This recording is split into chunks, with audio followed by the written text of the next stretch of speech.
हाँ जी, good evening. कहाँ तक पढ़ लिया था हमने? राणा लखा शुरू किया था। चलो बताओ, देखे कोहिल वंश की स्थापना कब हुई थी?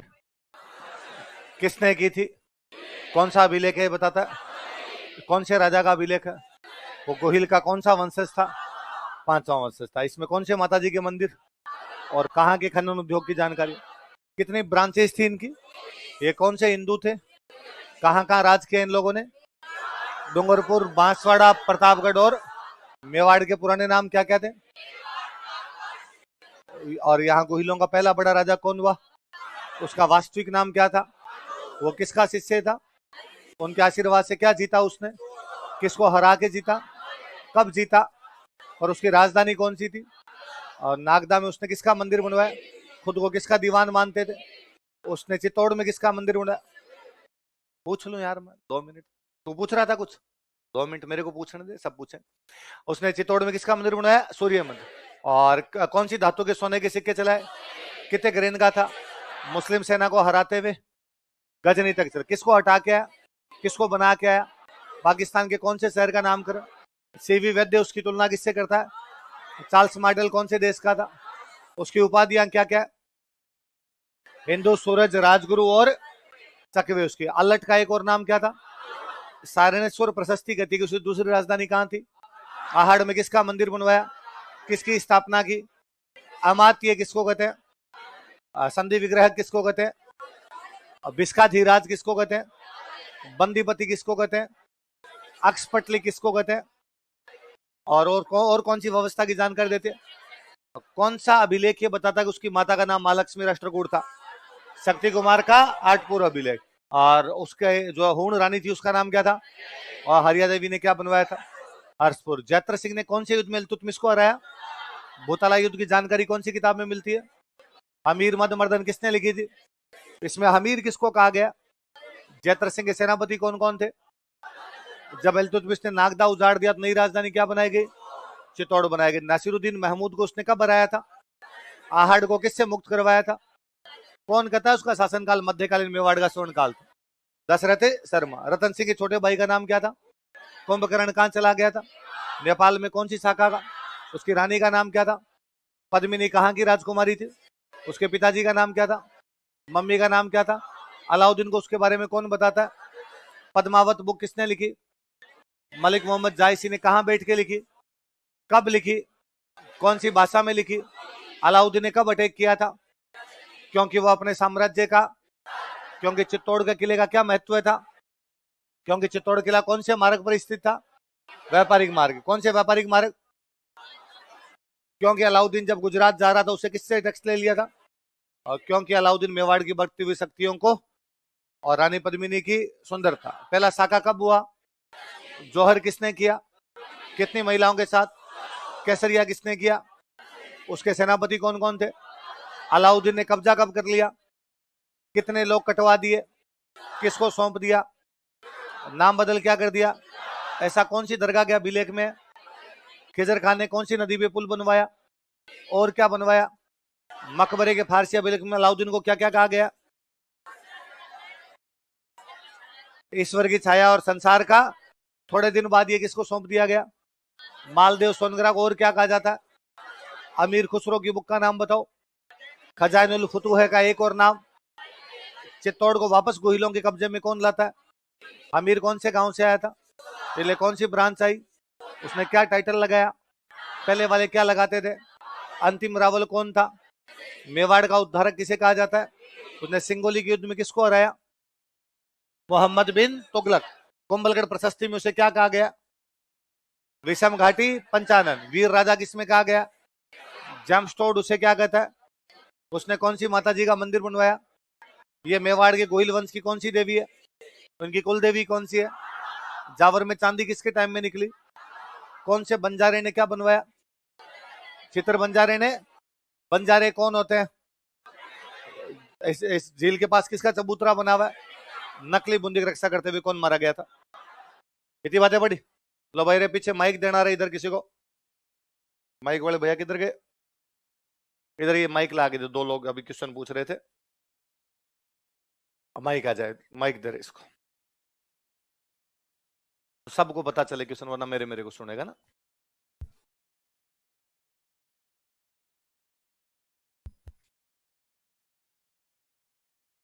नमस्कार सर, ये विषम घाटी पंचानन, हाँ? जो विषम घाटी विषम घाटी की पंचानन, जो तुम कह रहे हो उपाधि, कीर्ति स्तंभ प्रशस्ति में दो ऐसे? एक तो कीर्ति स्तंभ प्रशस्ति और कुंभलगढ़ प्रशस्ति दोनों में है, तो सही है दोनों ये में बात? नहीं है, कुंभलगढ़ प्रशस्ति में, कीर्ति स्तंभ में नहीं है। नहीं। वो गलत पढ़ लिया। ठीक। अरे नहीं, कई किताब, बहुत सारी किताबों, ये सही कह रहे हैं, मैं कई सालों से जानता हूं इस बात को, वो तमाम किताबों में कीर्ति स्तंभ भी लिखा हुआ है और गलत है। आपने सही पढ़े, क्यों गलत पढ़े? और इधर दो पीछे, तो अपने डाउट क्लियर रहना चाहिए दिमाग में।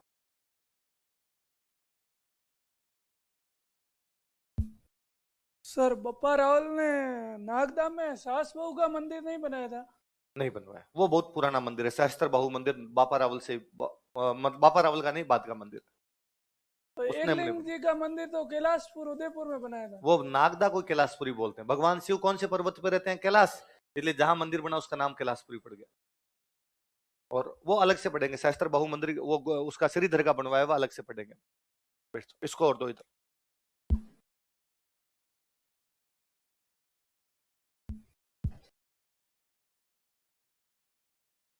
हेलो। हाँ, सर, अलाउद्दीन ने चित्तौड़ पर अधिकार किया, उसकी तारीख पे कंफ्यूजन है, 25 या 26 अगस्त। 25। सर कहीं कहीं 26 लिखी हुई है। काट के फेंक दे उसको जहां जहां लिखा। इस बात पे कोई डाउट नहीं करना, बॉस इज ऑलवेज राउट। चलो आगे। सर ये पिछोला झील का निर्माण हमने बुक में पिछू बंजारे के नाम पर सुना है। नहीं है, जहां सुना वहां सुना नहीं, पहले तो पढ़ा है। पढ़ा है। बुक सुनाती थोड़ी है, हाँ, नहीं तुम बुक पढ़ा के है। सामने जाता है, बुक शुरू हो जाती है। नहीं, वो ये पिछोला के चक्कर में पिछू कह देते हैं, पिछोली गांव था वो वहां, है ना? ठीक है, पिछू आ रहा है तो नेट पे बहुत सारी चीजें गलत है। विकिपीडिया को कोई एडिट कर सकता है। अकॉर्डिंग टू विकिपीडिया मेरी रशिया में शादी हो चुकी है, मेरे 3 टाबर है। पर ऐसा नहीं है, बस खत्म बात है। मुझे लोग विकिपीडिया भेज देंगे, सर ये आपके, मगर यार मुझे खुद को ही पता नहीं विकिपीडिया कैसे पता। और मैं फिर बताऊं, एक तो हिस्ट्री में तारीख, सन, इनको लेके कोई विवाद नहीं, मैंने जो लिखा दिया वो लास्ट है। मैं एक चीज बताऊं, पहली बात तो आज दिन तक कब और कहां का कोई सवाल नहीं। हिस्ट्री 2 सवाल नहीं पूछती, कौन कौन से? कब और कहां। हालांकि स्टूडेंट इन्हीं को पढ़ता रहता है बार बार, वो मेरे से 2 ही सवाल पूछेगा, सर ये कब हुआ और ये जगह। इस बार तो जब प्री वाली वैकेंसी आ गई तो मुझे डेली इनका सामना करना पड़ता, सर जिले नहीं बन गए, सर अब तो लोकेशन चेंज हो गई। मैं उनको कहता लोकेशन का क्वेश्चन कौन पूछता है? फिर भी स्टूडेंट को लगता है कि सर को याद नहीं है। ये पेपर अभी हुआ है 20 एक दिन पहले, उठा के देखिए, एक सवाल बताइए इसमें कहां पूछा हुआ है। जिला पूछ लिया हो, एक सवाल बताइए, नहीं कोई सवाल नहीं। हिस्ट्री कब और कहां से बहुत आगे की चीज है, हमने हिस्ट्री को कब और कहां के अंदर ला के रख दिया। मुझे याद है, मैं हिस्ट्री का स्टूडेंट हूं, तो मैं जब यहाँ पढ़ने के लिए आया तब हमारे टाइम में हिस्ट्री ऑप्शनल लेना पड़ता, सब्जेक्ट लेके पढ़ना पड़ता था। हिस्ट्री पढ़ते केवल, दूसरे सब्जेक्ट आपकी तरह पढ़ने ही नहीं पड़ते। तो हम पढ़ने के लिए नए नए आए, तो मैं बेसिकली वैसे साइंस का स्टूडेंट था, तो हिस्ट्री ज्यादा इस प्रकार से कभी लेना देना रहा नहीं था। तो दिलीप सर से पूछा आगे कि सर हिस्ट्री क्या याद करना है, क्या याद नहीं करना है। और आप वाले सवाल मेरे दिमाग में भी आते कि ये कब हुआ था। कहीं लिखा हुआ कि अकबर ने आक्रमण 1567 में किया, एक जगह कहीं पर लिखा हुआ कि उसने आक्रमण कब किया, 68 में किया। मैंने सर से पूछा, सर ने कहा कि देख इनमें कोई इतना ज्यादा यूं उलझने की आवश्यकता नहीं है, ये कब और कहां के सवाल न तो आते हैं ना इनके अंदर माथापच्ची करने की आवश्यकता है। और ऐसी तारीखें जो एग्जाम में आती है वो इतनी क्रिस्टल क्लियर है कि वो सबको याद हो जाएगी, सब जगह एक जैसी लिखी है, तो उनमें भी कोई सोचने की आवश्यकता नहीं। तो अपने एक गांठ बांध ली कि भाई हिस्ट्री में कब और कहां नहीं पढ़नी, इसके अलावा पढ़ना है।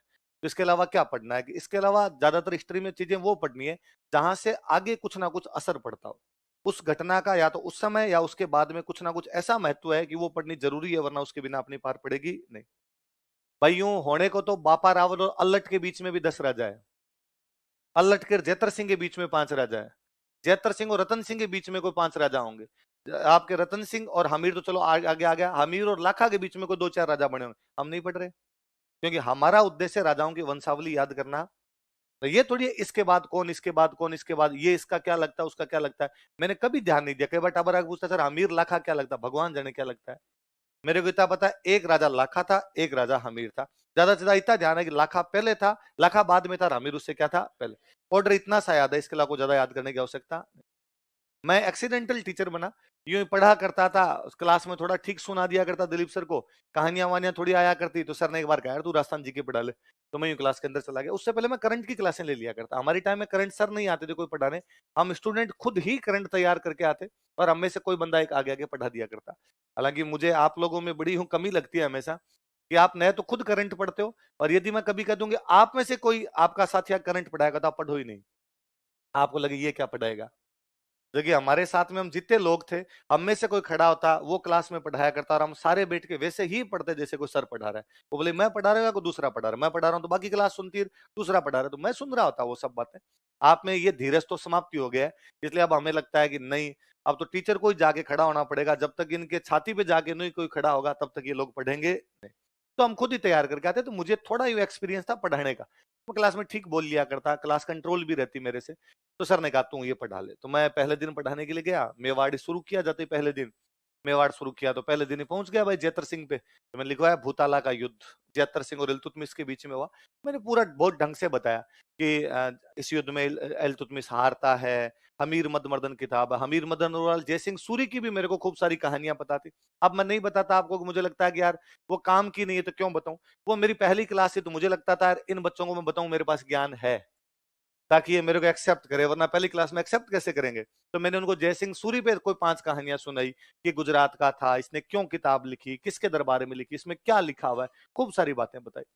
फाइनली मुझे लगा कि काम का सवाल यही है कि हमीर मदमर्दन का राइटर बताइए जयसिंह सूरी, बाकी कोई लेना देना नहीं है। क्वेश्चन ये आएगा कि जयसिंह सूरी के हमीर मदमर्दन कौन से युद्ध की जानकारी देती है, भूताला, कौन जीता कौन हारा, ये भी कोई सवाल नहीं बनते। मैं जैसे ही मैंने मेरे समाप्त किया, लेक्चर आगे बढ़ने लगा, तो एक स्टूडेंट खड़ा हुआ, उसने कहा सर 2 सवाल, ये तो भूताला कहाँ है, एक भूताला का युद्ध कब हुआ था। और अब आपको उसकी सौगंध है, मुझे दोनों ही नहीं आते थे, ना तो मुझे ये पता था भूताला कहाँ है, ना मुझे ये पता था कि भूताला का युद्ध कब हुआ था। उससे पहले मेरे 2 मेंस लिखे हुए थे। तो ये भी नहीं कि भाई मैं अचानक कोई उठ के आ गया था, मैं पढ़ता था, खूब अच्छा पढ़ने वाला स्टूडेंट था, पर मुझे पता था ये सवाल ही नहीं पूछा जाता, तो मैंने स्टूडेंट लाइफ में कभी याद ही नहीं किया। मैंने पूछा, जैसे ही उसने पूछा सर भूताला का युद्ध कब हुआ और भूताला कहाँ है, तो मैंने उसकी तरफ दया भरी दृष्टि से कहा कि हाँ, तू ही बता दे कब हुआ था और कहाँ है, मुझे तो दोनों ही नहीं पता है इस बारे में। तो वो क्लास में काफी सीनियर लोग बैठते थे, एक थर्ड ग्रेड टीचर बैठे हुए थे, सर कोई मास्टर जी थे वो बैठते, तो मार साहब खड़े हुए, मार साहब को लगा कि सर की इज्जत बचाई जाए, फिल्टर लगा उस कैमरे में, ऐसे फोटो नहीं लेने, ऐसे बहुत काली आती है फोटो। उसका ध्यान मेरे में है ही नहीं, उसका ध्यान पूरा कैमरे में है कि मैं वीडियो बना लूं इसका, तो फिल्टर लगा के ऐसे नहीं बनाने वीडियो अपने। तो ओ मास्टर जी को लगा कि यार सर का पहला दिन है और बेइज्जती हो रही है, और उनको लगा यार भलाई आदमी ठीक ही पढ़ा रहा है, नहीं आ रहा तो नहीं आ रहा यार, एक आदमी को 100 की 100 बातें आनी जरूरी थोड़ी है, 90 भी आती है तो ठीक बात है। तो खड़े हो गए, उन्होंने कहा सर मैं बता देता हूँ, बताओ। तो उन्होंने कहा भूताला नागदा के पास पड़ता है। तो ये मैंने भी बात बताई थी कि नागदा के पास भूताला है, भूताला में जश्न मनाने लग गए थे, वहां से नागदा आए, उस नागदा लूट गया। तो उन्होंने कहा एग्जैक्टली सर नागदा से थोड़ी दूरी पड़ता है। तो अब मैंने कहा भाई नागदा यदि उदयपुर में, तो इसका मतलब भूताला भी कहां पर है, उदयपुर। एक सवाल तो क्लियर हुआ। अब स्टूडेंट का दूसरा सवाल था कब हुआ था, तो मैंने फिर उन मास्टर जी की तरफ देखा कि एक बार इज्जत और बचाओ, ये कपड़े खोल देगा वरना पहले दिन भाई। फिर क्या एक बच्चे का जवाब यदि आप नहीं दे पाओ पहली क्लास में, मैं कहता हूं अब आप मेरे से 50 सवाल पूछ लो और मैं 50 के जवाब नहीं दे पाऊं ना, तो भी आपको लगेगा सर ठीक है। पहली क्लास में एक का भी नहीं जवाब दो, उनको इसको कुछ आता नहीं, आपको विश्वास कमाना पड़ता है धीरे धीरे। तो अब मैंने वापस मास्टर जी की तरफ देखा प्लीज, तो मास्टर जी ने कहा सर भूताला युद्ध की कोई डेट है ही नहीं, ये 1222 से 1234 के बीच कभी हुआ था, ऐसा इतिहासकार मानते। तो मैंने कहा जब इतिहासकार ही एक मत नहीं हो पाए कि 22 से 34 के बीच कब हुआ था, तो अपने क्यों इसमें इतना लोचा लेना कि भाई कब हुआ था। पर अगला बंदा फीस दे के आया था, तो उसने कहा ना ना तुम बताओ, बोले इतिहासकारों को पता होगा नहीं हो, तुम बताओगे कि 1222 से 34 के बीच कब हुआ था। उसने वापस कहा सर आपका क्या विचार, इतिहासकार कुछ ही कहते हो, आपके हिसाब से क्या है। मुझे लगा जब मेरा ही पूछ रहा है, तो मैंने कहा 1234 है। तो उसने कहा सर आप 1234 कैसे कह सकते हो, मगर इजी याद हो जाएगा ना 1 2 3 4। भाई 1222 से 1234 में कभी डिसाइड करना है मेरे से, तो मैं 1234 याद करूंगा यार। तो मैंने खूब साल तक इसको 1234 पढ़ाया, क्योंकि मेरे को पता था ये सवाल कभी आना नहीं। अभी 2-3 साल पहले जब कांग्रेस की गवर्नमेंट आई तो उन्होंने राजस्थान जीके की अपनी किताबें चेंज की, उसमें भूताला युद्ध लिखा हुआ है 27, तो मैंने आपको क्या लिखा दिया, बाकी ये कब हुआ था किसी को नहीं पता। और आप नोटिस कीजिए, मैं 2 दिन से पूछ रहा हूं, मैंने एक बार भी नहीं पूछा भूताला युद्ध कब हुआ रिवीजन में। मैं सब पूछ रहा हूं, एक एक बात पूछ रहा हूं, उसमें नहीं पूछ रहा क्योंकि मैं जानता हूं ये सवाल कभी नहीं आना। पर ये मेरे को इसलिए लिखवाना पड़ता है कि आपकी नई नई क्लास में मुझे टीचर बना के भेज दिया जाता है, मैं ना लिखवाऊं तो आपको लगता है सर को नहीं आता। इसलिए मुझे लगता है इनको अविश्वास ना हो, अभी इनकी फीस लेनी बाकी है ठीक है। और पहली क्लास के अंदर अब फीस जमा करा दी, अब नहीं बता रहा मैं अब खा जाऊंगा भाई साहब सारी की सारी बातें। बस ये हथकंडा था आपको फीस लेने के लिए, फीस जैसे जमा हो जाती है उसके बाद मैं बताना क्या कर देता हूँ, बस उसके बाद स्टूडेंट को समझ में आ जाता है कि अब ये जैसे बताएगा ठीक है फीस तो दे ही दी, तो ठीक ठाक अपने बीच फ्रीक्वेंसी मैच कर जाती है। कुल मिला कहने का मतलब ये है, अपने इन चीजों में एनर्जी वेस्ट है ना, एनर्जी ढंग की चीजों में लगाएंगे, एनर्जी इस चीज में लगाएंगे एक्सपर्टली क्या काम करता है। क्वेश्चन ये है ना, क्वेश्चन ये अच्छा बनता है कि भाई हरिया देवी है वो कौन से वंश की राजकुमारी है, हूण, तो ये है कि भाई हूण बाहर से आए थे अपने यहाँ पर किस प्रकार से स्टेब्लिश कर गए, है ना। अच्छा क्वेश्चन ये है कि कुंभकर्ण किस प्रकार यहाँ से बाहर चला गया, कब गया कोई लेना देना नहीं, पर वो बाहर गया, बाहर जाके भी हमारा जो एक यहाँ का जो डायनेस्टी है उसको वहां पर जाके स्टेब्लिश किया। अच्छा क्वेश्चन ये है कि हमें ये पता हो कि चित्तौड़ पे किला क्यों बना, इधर उधर नहीं बना, वो थोड़ा उधर बन सकता था इधर बन सकता था, क्योंकि चित्तौड़ दिल्ली से मालवा और गुजरात के व्यापारिक मार्ग पर स्थित है, उससे हमारे दिमाग क्लियर चीजें रहेगी। इसका मतलब राजा जब भी कोई किला बनाता है तो आर्थिक स्थितियों का ध्यान रखता है कि जहां पर फेवरेबल इकोनॉमिक कंडीशन होगी वहां पर वो रहेगा, बाकी जगह पर रहेगा। भाई बात समझ में, आप मैं लिखवाऊंगा, अब क्या मैं तो 10-12 साल हो गए पढ़ाते पढ़ाते, एक जैसी चीजें याद होगी, मैं आपको सारे सन भी लिखवाऊंगा, मैं सारे जिले भी आपको लिखवाऊंगा, आजकल तो नए वाले भी मैं लिखवा ही देता हूँ, यार नए वाले में चला गया तो वो भी मैं लिखवा दूंगा, याद नहीं करना।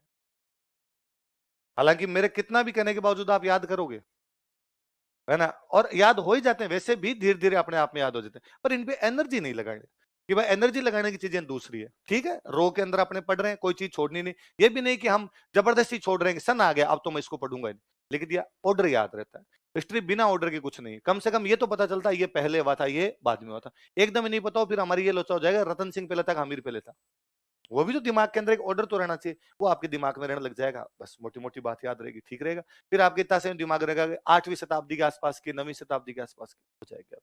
और इस बात में तो एकदम ही नहीं करना कि 25 अगस्त तक 26 अगस्त है, क्या फर्क पड़ता है, मत कहता हूँ 26 है 26 लिख ले, हो सकता है मैं किसी बेच में 26 बोल जाऊं, मैंने तो इनका भी कभी लोड नहीं लिया, मेरे खूब सारे बेच में सन वाला इधर उधर लोचा हो जाता है, किसी के अंदर 67 का 68 हो जाता है, तो मैंने कभी लोड नहीं लिया। कई बार स्टूडेंट कहता है सर आपने लिखा था 67 और अकबर ने आक्रमण किया था 68, मगर यार 67 में रवाना हुआ था, आते आते 68 हो गया, और सच्ची उसने एक अटैक किया था नवंबर में वहां से रवाना हुआ था, यहाँ पे फरवरी में आया, तो बाद में नवंबर फरवरी में तो सन चेंज हो गया ना, तो आप कहोगे 67 में वो रवाना हुआ, क्या पढ़ना है, या तो 67-68 पढ़िए या 67 पढ़िए या 68 पढ़िए, और ऐसा एक सवाल आप मुझे नहीं दिखा सकते जिसमें अगले ने ये पूछ लिया होगा अब बता 67 68 69 70, अब बता इसका जवाब क्या होगा, और मैं कहता हूं यदि पूछ भी लिया ऐसा सवाल करने की कोई आवश्यकता नहीं, छोड़ दिया जाए, वे सवाल जो सबको आते हैं वो हमारे सही हो जाने चाहिए, ऐसा सवाल जो किसी को नहीं आता आपको भी नहीं आता जिससे कोई फर्क पड़ता,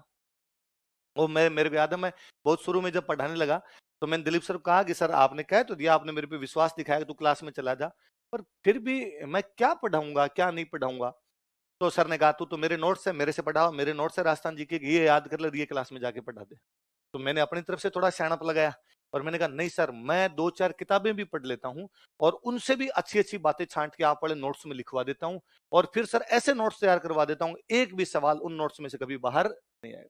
तो सर ने मेरे को बहुत भली बात कही उस दिन, सर ने कहा कि देख राजवीर यदि तू 5 रजिस्टर भरवा दे और 5 रजिस्टर भरवा के बच्चों को कहे कि इस बार 20 सवाल राजस्थान जीके के आए थे और उनमें से एक भी नोट से बाहर नहीं है, ये बहुत बुरी बात है, इसकी अपेक्षा रजिस्टर 1 भरवा, क्वेश्चन बोले 15 है 20 में से 5 नहीं आएंगे ना, कोई बच्चा तेरा आके गला नहीं पकड़ेगा कि 5 क्यों नहीं आए, पर बच्चा एक रजिस्टर का रिवीजन तो कर लेगा, यदि तू ही 5 भरवा गया तो 18 सब्जेक्ट है, 90 रजिस्टर होंगे, रिवीजन कब करेगा, एक चीज को बार बार पढ़ लिया जाए बनिस्बत 5 अलग अलग चीजों को पढ़ने की, इसलिए मैंने आज दिन तक सर के नोट्स के अलावा राजस्थान जीके की कोई किताब नहीं पढ़ रखी। कई बार मेरे को कोई आ कहता है अरे सर आपकी हिस्ट्री बड़ी गजब है, मेरे को मन ही मन शर्म आती है कि मेरी हिस्ट्री अच्छी नहीं है, मैं उतनी हिस्ट्री जानता हूं जिससे आरपीसी का पेपर पास हो जाता है। बाकी हिस्ट्री बहुत लंबा चौड़ा सब्जेक्ट है भाई। खाली नागदा को राजधानी बनाया, या नागदा में एक मंदिर है एकलिंग जी, इस पे लोग 500 पेज की पीएचडी लिखते हैं। नागदा का मंदिर है एकलिंग जी, इस पे लोग 500 पेज भरते हैं। मंदिर कैसा है, कब बनाया गया, कौन सा पत्थर था, क्या डिजाइन है, शिखर कैसा है, चबूतरा कैसा, सीढ़ियां कैसी है, मूर्ति कैसी है, किधर देख रही है, बाहर मूर्तियां कैसी है, यही क्यों लगाएगी, इनका क्या कारण था। ये भी अपने आप में पीएचडी का टॉपिक है। हमें तो एक लाइन आती है। और अपने वाली इस तैयारी का एक सीधा सा फंडा है, jack of all trade master of none. Jack को थोड़ा थोड़ा सा बनना चाहिए, मास्टर किसी में भी बनना। मैं सुबह वाले बैच में किसी में हंस रहा था, सुबह वाले बैच में यूं किसी ने बच्चों ने क्वेश्चन पूछ लिया, काफी दिन हो गए, महीना भर आपसे, ठीक जो पहले बैच चला था उसकी बात थी। तो यूं कोई बच्चे ने मेरे से कोई सवाल पूछा, ऐसा ही कोई सड़सड़ अड़सड़ टाइप का ऐसा कोई सवाल था, सर ये था ऐसा कोई सवाल। तो मैंने उसको आगे, यार अभी देख मैंने कल तेरे को बीकानेर पढ़ाया था। उसने कहा हाँ। तो मैं इसमें बीकानेर में एक राजा लिखवाया होगा मैंने, अनूप सिंह। मैं कहा हाँ। मैं देख इसमें मैंने कितनी लाइनें लिखवाई है। तो उसने कहा सर आपने इसमें 7 फैक्ट लिखवाए, एक ये हुआ, एक ये हुआ, एक ये हुआ। तो मतलब अनूप सिंह के बारे में कितने फैक्ट है तेरे पास? 7। तो मैं अनूप सिंह पर पीएचडी कर रहा हूं, मैं 700 पन्ने लिखूंगा। अनूप सिंह पे कोई 50 पन्नों की तो मैं सिनॉप्सिस जमा करवा के आया था, अब मैं उसको बड़ा करूंगा और कम से कम 600-700 पन्नों की पीएचडी लिखूंगा, तब जाके मेरी सबमिट होगी। इसका मतलब अनूप सिंह के बारे में 700 पेज तो मैं जानता हूं, तो तेरे को तो मैंने 7 ही लिखवाए। मैं इस बात को जानता हूं कि आरपीएससी का पेपर पास करने के लिए 7 फैक्ट ही चाहिए। 2 तरीके हैं, या तो मैं मेरा ज्ञान बहा दूं आपको, अनूप अनूप अनूप कर दूं, और आपको लगेगा अरे यार सर तो खुद ही अनूप सिंह अवतार है ना, और कितना कुछ आ रहा है। एक ये है कि अनूप सिंह के बारे में 7 बातें 4 मिनट में बताई, आगे चले, तेरे एग्जाम में काम आ जाएगी, सबसे अच्छी बात है ना। तो अपने भी पढ़ते समय न, भाई आपको स्प्रिंग बोर्ड में हमारे सबसे अच्छा ये मिलेगा, हम जितने लोग पढ़ाने वाले हैं, हम पहले यहीं के स्टूडेंट थे, तब जितने लोग हम सारे के सारे यहाँ के स्टूडेंट थे, बाद में आप पढ़ाने लगे, तो सबके एग्जाम वगैरह दिए हुए, इसलिए हमें वो पूरा पूरा सा पता है कि यार एग्जाम में क्वेश्चन कैसे आता है, उसको पढ़ना कैसे। बाकी आप विजय सर इंजीनियरिंग किए हुए हैं, इंजीनियर है, सॉफ्टवेयर इंजीनियर है, इकोनॉमी का इनका क्या लेना देना। पर मुझे लगता है भारत में सबसे अच्छी इकोनॉमी विजय सर पढ़ाते हैं। विजय सर से ऐसा इकोनॉमी कोई टीचर ही नहीं। मैं कहता हूं मैं राजस्थान जी के जैसे मेरे जैसे कोई आप 100 मास्टरों से पढ़ लेंगे।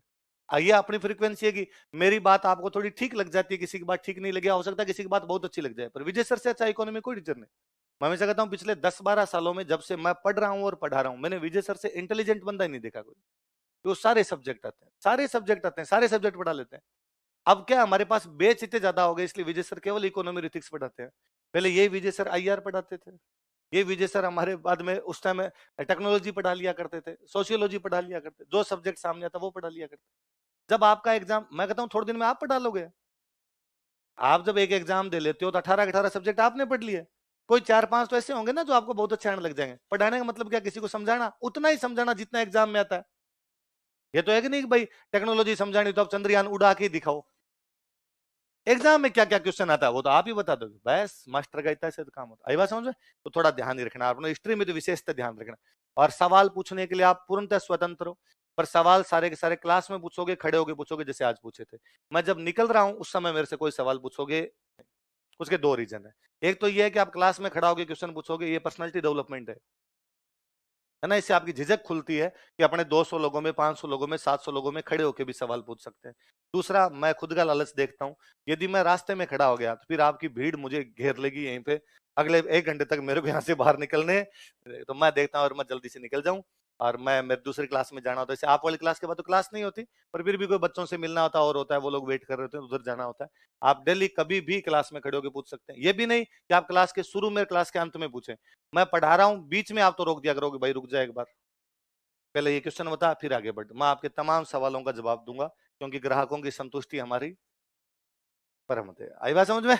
आप कभी भी पूछ सकते हैं। चलो क्या लिखा था लास्ट में, कुंभारडा वाले? अब सुनो देखो,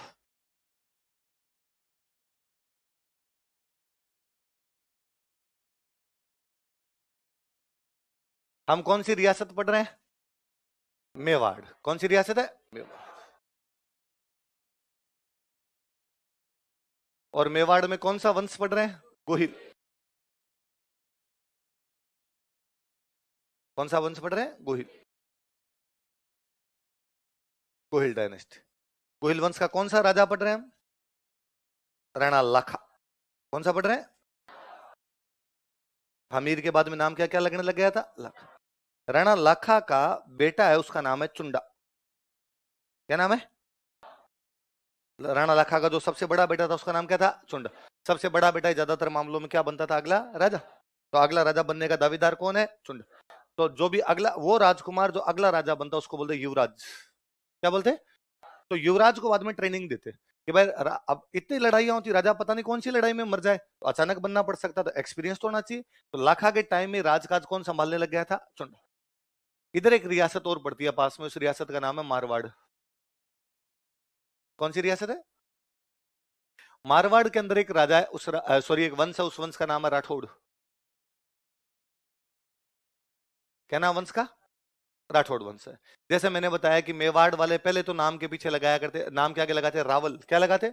और बाद में क्या लगाने लगे थे? राणा। ये उपाधियां थी। ऐसे कैसे मारवाड़ वाले नाम क्या क्या लगाते? राव। क्या लगाते? तो यहाँ का एक राजा था, उसका नाम था राव चुंडा। क्या नाम था? दोनों अलग अलग आदमी है, इधर वाला चुंडा अलग है, इधर वाला चुंडा अलग। ये वाला जो चुंडा ये तो अभी युवराज राजा बना नहीं, ये वाला क्या राजा बना हुआ? ये गोहिल वंश का। ये कौन से वंश का है? राठौर। ये जो राव चुंडा था इसकी एक राजकुमारी थी, उसका नाम था हंसाबाई। क्या नाम था? किसकी राजकुमारी? हंसाबाई। राव चुंडा कहां का राजा? कौन से वंश का राजा? राव चुंडा देख रहा था अगर हंसाबाई की शादी की जाए किसी अच्छे राजकुमार के साथ की जाए। अच्छा, अक्सर जब भी राजा अपनी राजकुमारी की शादी करते तो ये देखते कि ऐसे राजकुमार के साथ की जाए जो अगला राजा बने। तो क्या बने? क्योंकि भाई एक राजा के कई बेटे हैं, उस बेटे के साथ करो जो अगला राजा बनेगा। मान लो ऐसे बेटे के साथ कर दी जो अगला राजा नहीं बनेगा, तो वो तो फिर सामंत बनेगा। फिर राजा को लगता है मेरी राजकुमारी ऐसे को दे दी जो राजा ही नहीं बना, सामंत बना, 2 गांव लेके बैठा, ये मेरी बेइज्जती है यार। मेरी राजकुमारी की शादी इस प्रकार में कर दी गई है। तो चुंडा देख रहा है यार आसपास में कोई ऐसा राजकुमार जो अगला राजा बने, योग्य भी हो, उससे की जाए। और वैसा योग्य कोई बंदा था, तो वो कौन था? पता चला कि चुंडा का प्री का पेपर अच्छा हो रखा है ना, हिंदी इंग्लिश भी पढ़नी शुरू कर दी है, मेंस भी उसका पास हो जाएगा, तो पक्का आरएस लग जाएगा। तो अपने शादी किससे कर दी जाए? चुंडा। तो इधर वाले चुंडा ने अपनी राजकुमारी हंसाबाई का रिश्ता कौन से चुंडा के लिए भेजा? इधर वाले के, मारवाड़ मेवाड़ वाले के लिए। अच्छा, रिश्ता लेके पहले कोई ना कोई लोग जाया करते, तो 5 पंडित जी भेजेगे कि पंडित जी जाओ मारवाड़ की राजकुमारी का रिश्ता कहाँ करके आओ? मेवाड़। मेवाड़ में राणा जी कौन है? लाखा। लाखा का कौन सा बेटा अगला राजा बने वाला है? चुंडा। तो लाखा जी सिंहासन पर बैठे, चुंडा पास वाली सीट पर बैठा, प्रशासन वो संभाल रहा था उन दिनों में। गेट कीपर आया, गेट कीपर ने आका भाई लाखा जी मारवाड़ से 5 दूत आए आपसे मिलना चाहते हैं, लाओ भाई अंदर लेके आओ। पूछा भाई हाँ भाई बताओ क्या समाचार लेके? मारवाड़ में सब राजी खुशी है?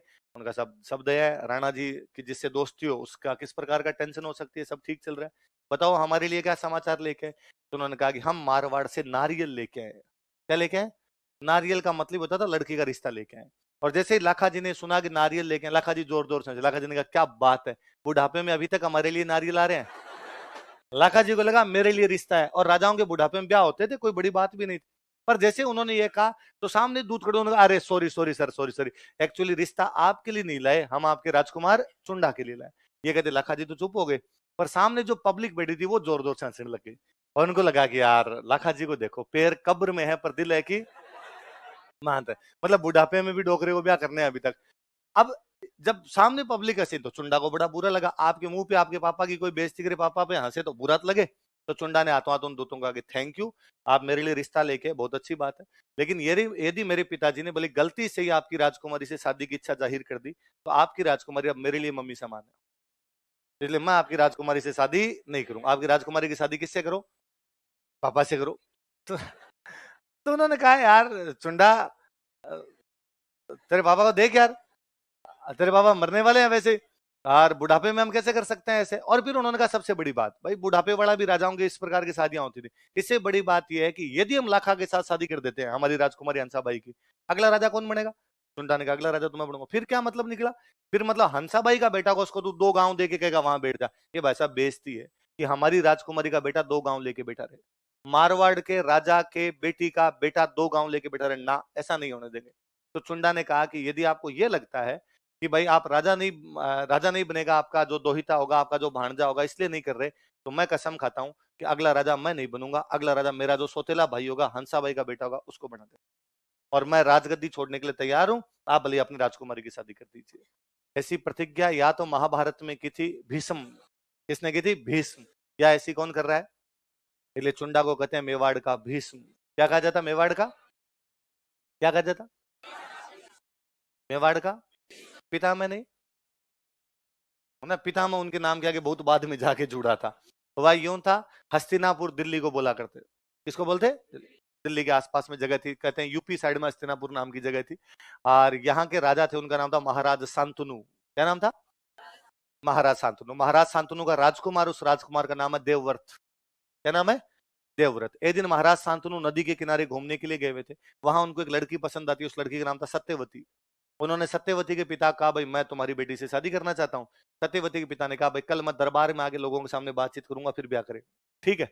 अगले दिन महाराज शांतनु अपनी सीट पर बैठे, देवव्रत पास में बैठा, वो युवराज है, अगला राजा बनेगा हस्तिनापुर का। सत्यवती के पिता है, सत्यवती के पिता ने आग कहा, भाई देवव्रत क्या तुम्हें पता है कि तुम्हारे पिताजी महाराज शांतनु मेरी बेटी सत्यवती से विवाह करना चाहते हैं? उसने कहा हाँ।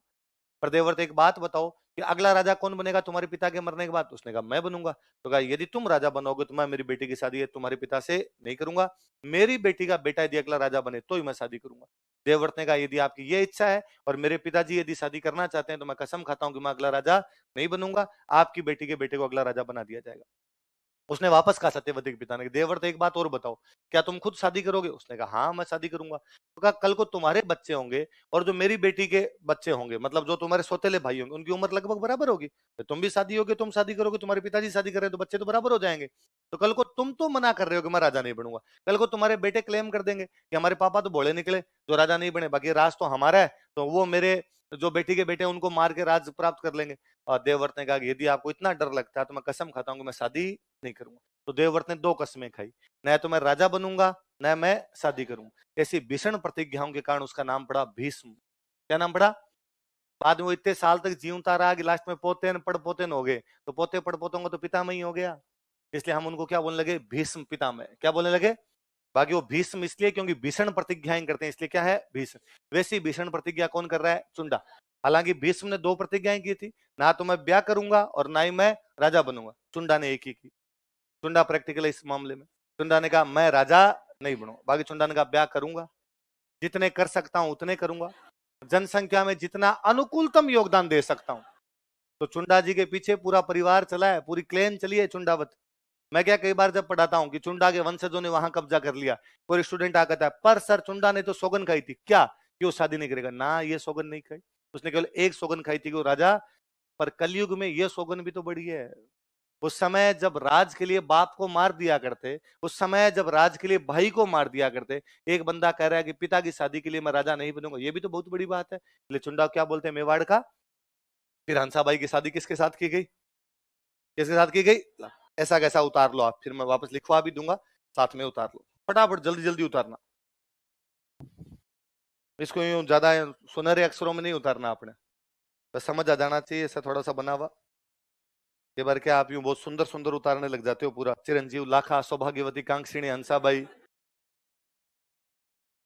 बारात बस द्वारा मेवाड़ से मारवाड़ जाएगी। मेरे कभी नहीं समझ में कुकुपुत्री में क्यों लिखवाते हैं कि बारात बस द्वारा जाएगी, हेलीकॉप्टर में किसकी जा रही है? सब बस में ही जा रहे हो तुम लोग। पापा की शादी में जलूल जलूल आना इस कुकुपुत्री में लिखवाया जा सकता ना है। सबके घर में बच्चे तोतले बोलते हैं क्या जलूल जलूल आना?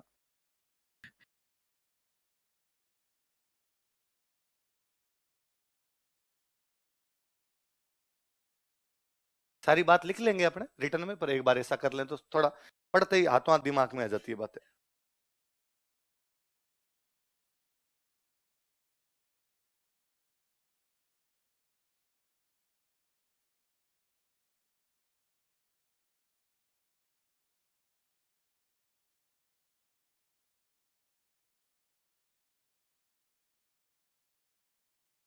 बोलूं मैं? दिखवा दूं पैराग्राफ में? सेम बात ही लिखनी, लिख लो अपने। देखो, मारवाड़ के राव चुंडा ने, राव चुंडा ऑफ मारवाड़, मारवाड़ के राव चुंडा ने, राव चुंडा ऑफ मारवाड़, मारवाड़ के राव चुंडा ने, राव चुंडा ऑफ मारवाड़, अपनी राजकुमारी हंसाबाई का विवाह, मैरिड हिज प्रिंसेस हंसाबाई, अपनी राजकुमारी हंसाबाई का विवाह, मैरिड हिज प्रिंसेस हंसाबाई, अपनी राजकुमारी हंसाबाई का विवाह, married his princess Hansabai,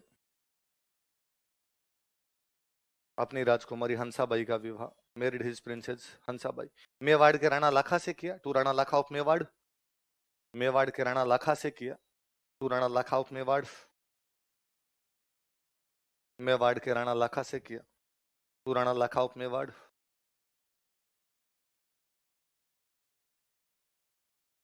line change करके लिखो, लिखो इस समय, दिस टाइम, इस समय, this time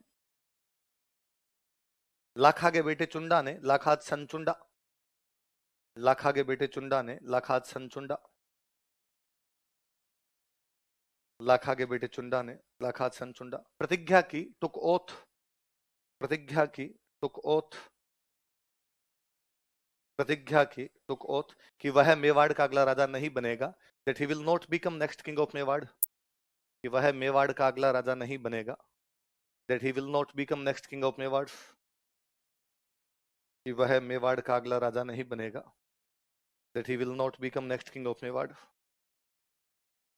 that he will not become next king of Mewar, वह मेवाड़ का अगला राजा नहीं बनेगा, बल्कि हंसाबाई के बेटे को, बट सन ऑफ हंसाबाई, बल्कि हंसाबाई के बेटे को, but son of Hansabai,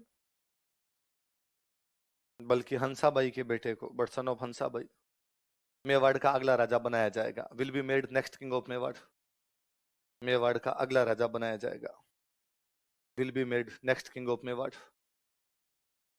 Mewar का अगला राजा बनाया जाएगा।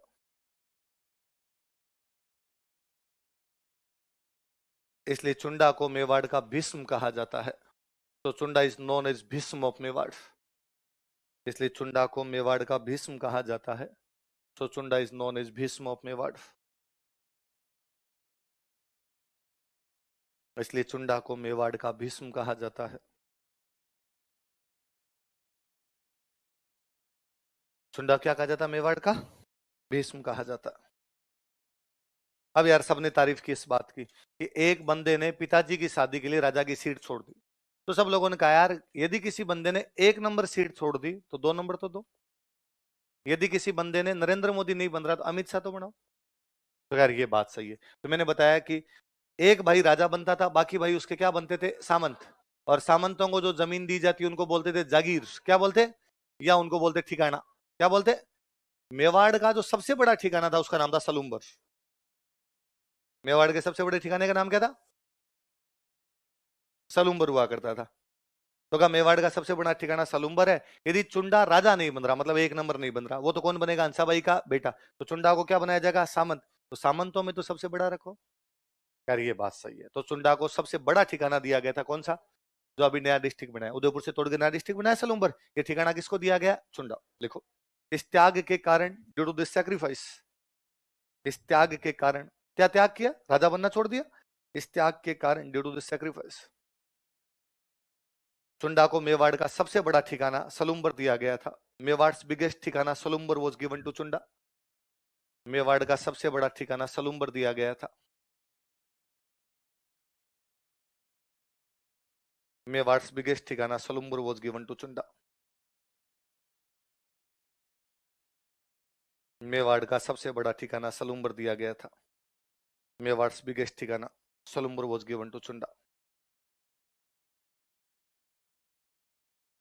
अब मैं एक थोड़ी सी व्यवस्था बताता हूँ। ये बात तो इतनी है, अपने 2 ही बात याद रखनी थी कि तो चुंडा क्या कहते हैं, मेवाड़ का भीष्म, और उसे कौन सा ठिकाना दिया गया था, सलूम्बर, और सलूम्बर मेवाड़ का क्या था, सबसे बड़ा ठिकाना।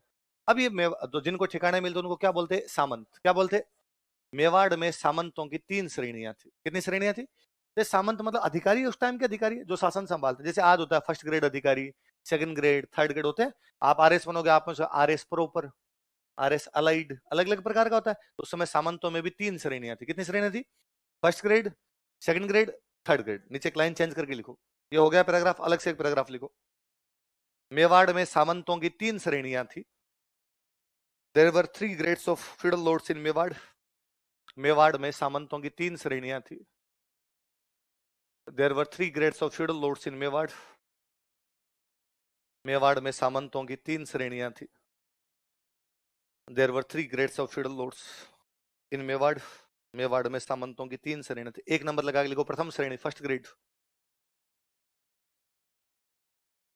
प्रथम श्रेणी 1st ग्रेड। अब इसमें लिखो, इसमें इस श्रेणी में 16 सामंत थे, या इसमें 16 सामंत थे। It had 16 feudal lords. इसमें 16 सामंत थे। It had 16 feudal lords. इसमें 16 सामंत थे। It had 16 feudal lords. जिन्हें उमराव कहा जाता था, इन 16 सामंतों को क्या बोलते? उमराव। जिन्हें उमराव कहा जाता था, they were known as Umrao. जिन्हें उमराव कहा जाता था, they were known as Umrao. अब कोई पूछे कि मेवाड़ में कितने उमराव थे? उमराव किसको कहते थे? प्रथम श्रेणी के सामंत। क्या बोलते थे? उमराव। और इसी में लिखो, इनमें सलुम्बर का सामंत सबसे मुख्य था। इनमें सलुम्बर का सामंत सबसे प्रमुख था। Feudal Lord of Salumbar was most prominent in them. इनमें सलुम्बर का सामंत सबसे प्रमुख था। Feudal Lord of Salumbar was most prominent in them.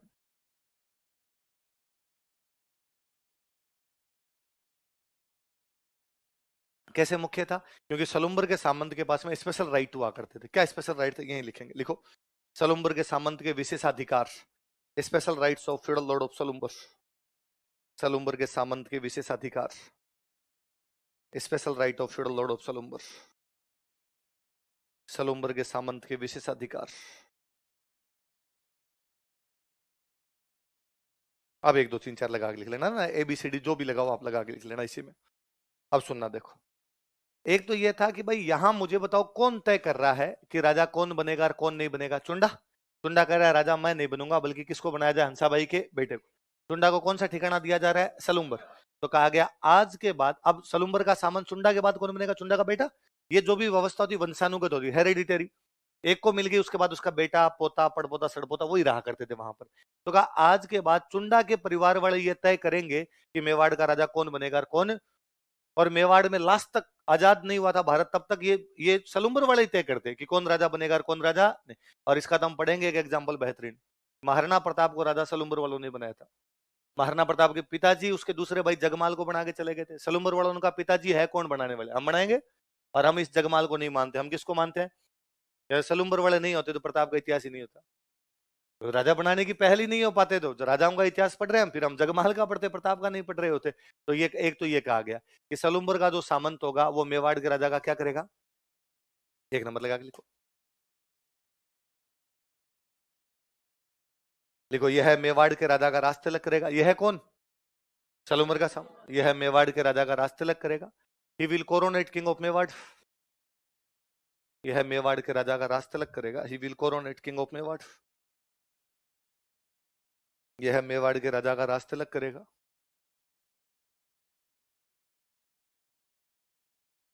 और दूसरा लिखो, दूसरा पॉइंट लिखो। अच्छा, जो भी डॉक्यूमेंट्स होंगे किसी भी राज्य के, जैसे आज एक भाई राजस्थान के डॉक्यूमेंट किसके साइन होने चाहिए? सीएम। उस समय डॉक्यूमेंट होते किसके साइन होते हैं? राजा। तो कहा राजा के जो साइन होंगे साथ में सलुम्बर वाला सामंत और करेगा। एक साइन के साथ उसके भी साइन करवाने पड़े। 1 नंबर के करवाए, साथ में किसी करवाओ 2 नंबर लिख लो। मेवाड़ के राणा के साथ ही along with Rana of Mewar. Mewar के राणा के साथ ही along with Rana of Mewar. Mewar के राणा के साथ ही along with Rana of Mewar. वह सभी कागज पत्रों पर हस्ताक्षर करता था। Will sign all documents of Mewar.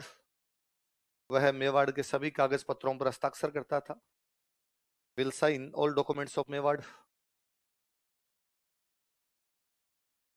Will sign all documents of Mewar.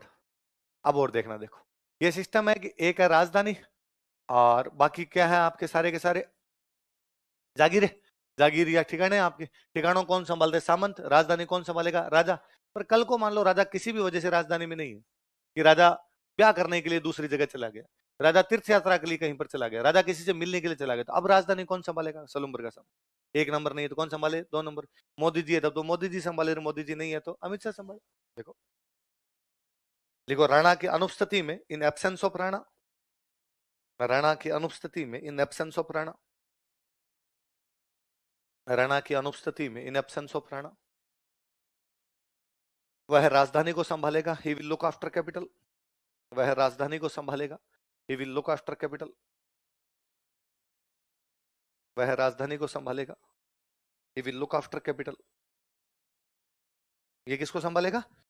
राजधानी को संभाल। एक, मेवाड़ की सेना जब भी कहीं पर लड़ने के लिए जाएगी तो हमेशा सेनापति जो होगा वो कौन होगा? सलुम्बर का सामंत। तो चौथा लिख लो, वह मेवाड़ की सेना का सेनापति होगा। He will be commander in chief of Mewar army, वह मेवाड़ की सेना का सेनापति होगा। He will be commander in chief of Mewar army, वह मेवाड़ की सेना का सेनापति होगा। He will be commander in chief of Mewar army, commander in chief, he will be commander in chief of Mewar army, Mewar की सेना का क्या होगा, सेनापति। ये फर्स्ट ग्रेड में कितने सामंत थे, 16। क्या बोलते, उमराव।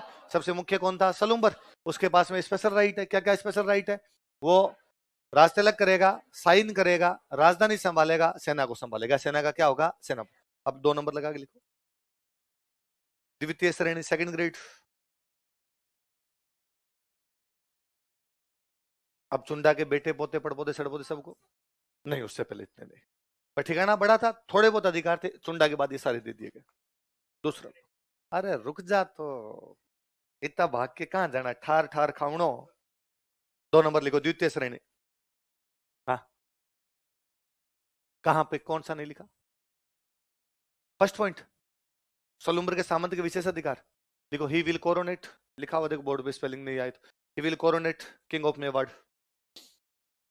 अगला लिखो, द्वितीय श्रेणी लिखो। इस श्रेणी में 32 सामंत थे। It had 32 feudal lords। इस श्रेणी में 32 सामंत थे। It had 32 feudal lords। इस श्रेणी में 32 सामंत थे। It had 32 feudal lords। अब लिखो 3 नंबर लिखो, तृतीय श्रेणी। तृतीय श्रेणी, इसमें अब खूब सारे थे, बाद में जो भी आता उनको थर्ड ग्रेड में शामिल करते जाते हैं। हजारों इसके अंदर। वैसे भी देखो, किसी भी राज्य में फर्स्ट ग्रेड कम होते हैं, सेकंड ग्रेड ज्यादा होते हैं, थर्ड ग्रेड और ज्यादा होते हैं। आप तो अपने मास्टरों की वैकेंसी है उसको देख लिया करो, है थर्ड ग्रेड मास्टर में वैकेंसी है कि 50,000 लेंगे। आपने कभी सुना कि फर्स्ट ग्रेड अधिकारी 50,000 लेंगे? फर्स्ट ग्रेड आप आ रहे हो तो वैकेंसी आती है 900। मास्टरों की भी आती है तो आएगी 5,000, 7,000, 10,000, क्योंकि फर्स्ट ग्रेड कम होंगे, सेकंड ग्रेड ज्यादा होंगे, थर्ड ग्रेड और ज्यादा होंगे। डिसीजन मेकिंग वाले लोग हमेशा कम होते हैं, काम करने वाले लोग हमेशा क्या होने चाहिए, ज्यादा। फर्स्ट ग्रेड एक प्रकार से डिसीजन मेकिंग है। तीसरा लिखो, देखो इस श्रेणी में 100 से अधिक सामंत होते थे। It had more than 100 feudal lords। इस श्रेणी में 100 से अधिक सामंत होते थे। It had more than 100 feudal lords। अब ये वैसे था कि भाई ये एक राज्य है, इसमें बड़े हैं वो तो हो गए फर्स्ट ग्रेड, जो थोड़े छोटे हैं वो कौन हो गए, सेकंड ग्रेड, और एकदम छोटे छोटे छोटे छोटे छोटे छोटे जो भी बच गए, तो गोले में जो भी बच गए, घेरे में जो भी बच गए, वो कौन हो गए, थर्ड ग्रेड। इसलिए इनको बोलते गोल के सामंत। क्या बोलते, लिख लो, इन्हें गोल के सामंत कहा जाता था। They were known as feudal lords of Gol. इन्हें गोल के सामंत कहा जाता था। They were known as feudal lords of Gol. इन्हें गोल के सामंत कहा जाता था। They were known as feudal lords of Gol. अब लाखावाड़ान वो भूल जाइए, सिंपल कभी क्वेश्चन आएगा, मेवाड़ में सामंतों की प्रशासनिक व्यवस्था पर 50 शब्दों में टिप्पणी कीजिए। बताया जा सकता है। मेवाड़ में सामंतों की 3 श्रेणियां थी। प्रथम श्रेणी में 16 सामंत थे जिन्हें उमराव कहते थे, इनमें सलूम्बर का सामंत सबसे प्रमुख था। द्वितीय श्रेणी में 32 सामंत थे। तृतीय श्रेणी में 100 से अधिक सामंत थे जिन्हें क्या कहा जाता था, है ना। अब क्वेश्चन आएगा, कभी प्री में क्वेश्चन आएगा, मेवाड़ के प्रशासन में सबसे मुख्य भूमिका कौन सा सामंत निभाता था। मेंस में क्वेश्चन आएगा, सलूम्बर के सामंत की मेवाड़ के प्रशासन में क्या भूमिका थी। Describe the role of feudal lord of Salumbar in Mewar administration. बता सकते हैं सारे। वह राजा का क्या करता था, राजतिलक। वह राजधानी को संभालता था, सभी कागजों पर राजा जी के साथ में साइन करता था, और हमेशा क्या होता था, कमांडर इन चीफ। अब और सुनो, कमांडर इन चीफ का मतलब वो सेना को लीड करेगा। क्या करेगा, सेना को। इसका मतलब सेना में आगे आगे जाके खड़ा होगा। सेना में, सेना का वह भाग जो आगे आगे खड़ा होता है उसको बोलते हैं हरावल। क्या बोलते, तो कई बार वो क्वेश्चन चेंज कर देगा, वो कह देगा मेवाड़ की हरावल में कहां का सामंत रहता था। बात तो सेम ही हुई। हरावल का मतलब आगे का भाग मतलब सेनापति, लीड करने वाला, लीडर खड़ा होगा। भाई लीडर को इसलिए तो बोलते हैं क्योंकि लीड करता है, वो आगे आगे खड़ा रहता है। तो सेना का जो अगला भाग होता है उसको क्या बोलते हैं, हरावल। नीचे अलग से एक लाइन लिखो, ये हो गया पूरा, अलग से एक लाइन लिखो। 2 शब्द सुनना एक बार, देखो 2 शब्द है, एक शब्द है हरावल और एक शब्द क्या है, चंदावल। क्या क्या 2 शब्द बताओ, हरावल और चंदावल। सेना का जो अगला भाग होता था उसको तो क्या बोलते, हरावल। फ्रंट पार्ट ऑफ आर्मी जो होता है उसको क्या बोलते, और जो सेना का पिछला भाग हुआ करता, रियर पार्ट होता है उसको क्या बोलते, लिख लो। दो शब्द लिख लो अलग से, ये सामंती व्यवस्था बड़ा हो गया, अलग से लिखना। हरावल बराबर सेना का अगला भाग, चंदावल बराबर सेना का पिछला भाग। Front part of army, rear part of army, rear part of army. सेना का अगला भाग और सेना का पिछला भाग, या पश्च भाग और अग्र भाग, जो आप लिखना चाहें वैसा लिख ले। सेना का अग्र भाग और सेना का पश्च भाग।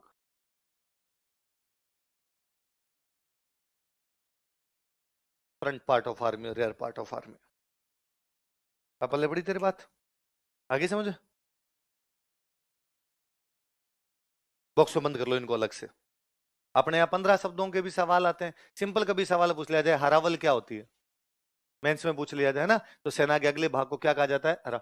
मेंस में आए तब तो हम पूरा लिख देंगे। सेना का अगला भाग हरावल कहलाता है, जैसे मेवाड़ के हरावल में सलूमर का सामंत रहता था। प्री में आएगा तो सिंपल आएगा, हरावल होती है राजस्थान में किया जाने वाला एक डांस, ग्रासिया महिला के नाक का आभूषण, आपके सेना का अगला भाग और मूंग की एक किस्म। वहां स्टूडेंट दिमाग लगाता है, ग्रासिया महिला पक्का पहनती होगी, हरा हरा पहनती है इसलिए क्या होगा हरा। नहीं, सेना का अगला भाग होता है उसको क्या बोलते हैं, हरावल। पिछला भाग होता है उसको क्या बोलते हैं, चलो अगला राजा लिखो।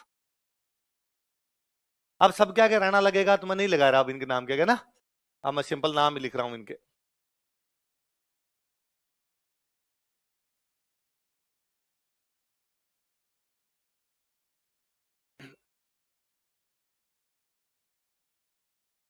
अब देखो, मोकल के पिताजी का नाम है लाखा और माता का नाम है हंसाबाई। क्या नाम है, ये लिख लो, माता और पिता लिख लो, क्योंकि इससे अपने को याद रहेगा कि ऊपर ऊपर जो बात लिखी हंसाबाई का बेटा बनेगा। हंसाबाई का बेटा कौन था अपने को पता होना चाहिए। पिताजी का नाम क्या था, लाखा, माता का नाम क्या था, हंसा। वहां जो बात की गई कि चुंडा राजा नहीं बनेगा, कौन बनेगा, हंसाबाई का बेटा। तो हंसाबाई का बेटा कौन था बाद में, मोकल। फादर मदर के नाम लिख लो। पिता लाखा और माता का नाम क्या था, हंसा। अब सुनना देखो, लाखा जी की डेथ हो गई, लाखा जी की डेथ हुई तो मोकल छोटा बच्चा ही था। अच्छा, बात तो ये हो रखी है कि हंसाबाई का जो भी बेटा होगा राजा बनेगा। हंसाबाई का बेटा कौन था, मोकल। इसका मतलब लाखा के मरने के बाद राजा कौन बनना चाहिए, मोकल। पर हंसाबाई को डर लगा बेचारी को, पर हंसाबाई को लगा चुंडा ने जब अपनी शादी हो रही थी तब तो लोगों के बीच में कह दिया कि मैं राजा नहीं बनूंगा, राजा हंसाबाई के बेटे को बनाएंगे। पर भाई साहब, राज छोड़ना छोटी मोटी बात नहीं, और क्या पता अब वो मोकल को मार के राजा बने। तो उसने कहा था हंसाबाई का बेटा बनेगा, मार दे कदे वो जिंदा ही नहीं बचा, तो अब तो क्या करें, अब तो मैं ही बनूंगा। तो उसने चुंडा को बुलाया, चुंडा को बुलाकर, चुंडा जी कौन सा गांव दे रहे हो हमें मेवाड़ का, हम माँ बेटे वहां जाके बैठ जाते हैं। और चुंडा ने कहा आपका दिमाग खराब है माता जी, गांव तो मुझे मिला है सलूम्बर, मैं सलूम्बर में जाके बैठूंगा। आप तो मोकल की मम्मी हो, राज माता हो, चित्तौड़ में राज करोगे। और हंसाबाई ने कहा छोड़ो जो बातें हो गई, आपने बातों बातों में आगे कह दिया होगा, कल को मोकल को मार के राजा बनो, इससे अच्छा तो अभी बन जाओ। मुझे नहीं चाहिए मेरे बेटे को राज, मेरा बेटा जिंदा चाहिए। तो चुंडा ने कहा आपको मेरे पे डाउट है। उनका डाउट की बात नहीं है, पर ऐसा ही होता है दुनिया के अंदर, आप भी ऐसा कर सकते हो। चुंडा ने कहा आपको चिंता करने की कोई आवश्यकता नहीं है, मेरे पास ये अधिकार है कि मैं राजा का राज तिलक करूंगा। लो मोकल का भी राज तिलक करते हैं। मोकल को बिठा के चुंडा ने उसका राज तिलक किया, और चुंडा ने कहा कि अभी मोकल छोटा है, तो मैं जब तक मोकल थोड़ा बड़ा नहीं हो जाए मैं इसका ध्यान और रखूंगा, मैं इसका गार्जियन बन जाऊंगा। क्या बन जाऊंगा, संरक्षक। तो राजा जब भी छोटे होते तो उनके क्या बनाए जाते, गार्जियन। मोकल छोटा था तो उसका गार्जियन कौन बनाया गया, चुंडा। लिख लो, संरक्षक चुंडा, गार्जियन। इंग्लिश में गार्जियन लिख लेना, इंग्लिश वाला वर्ड ज्यादा अच्छा है, संरक्षक चुंडा, गार्जियन।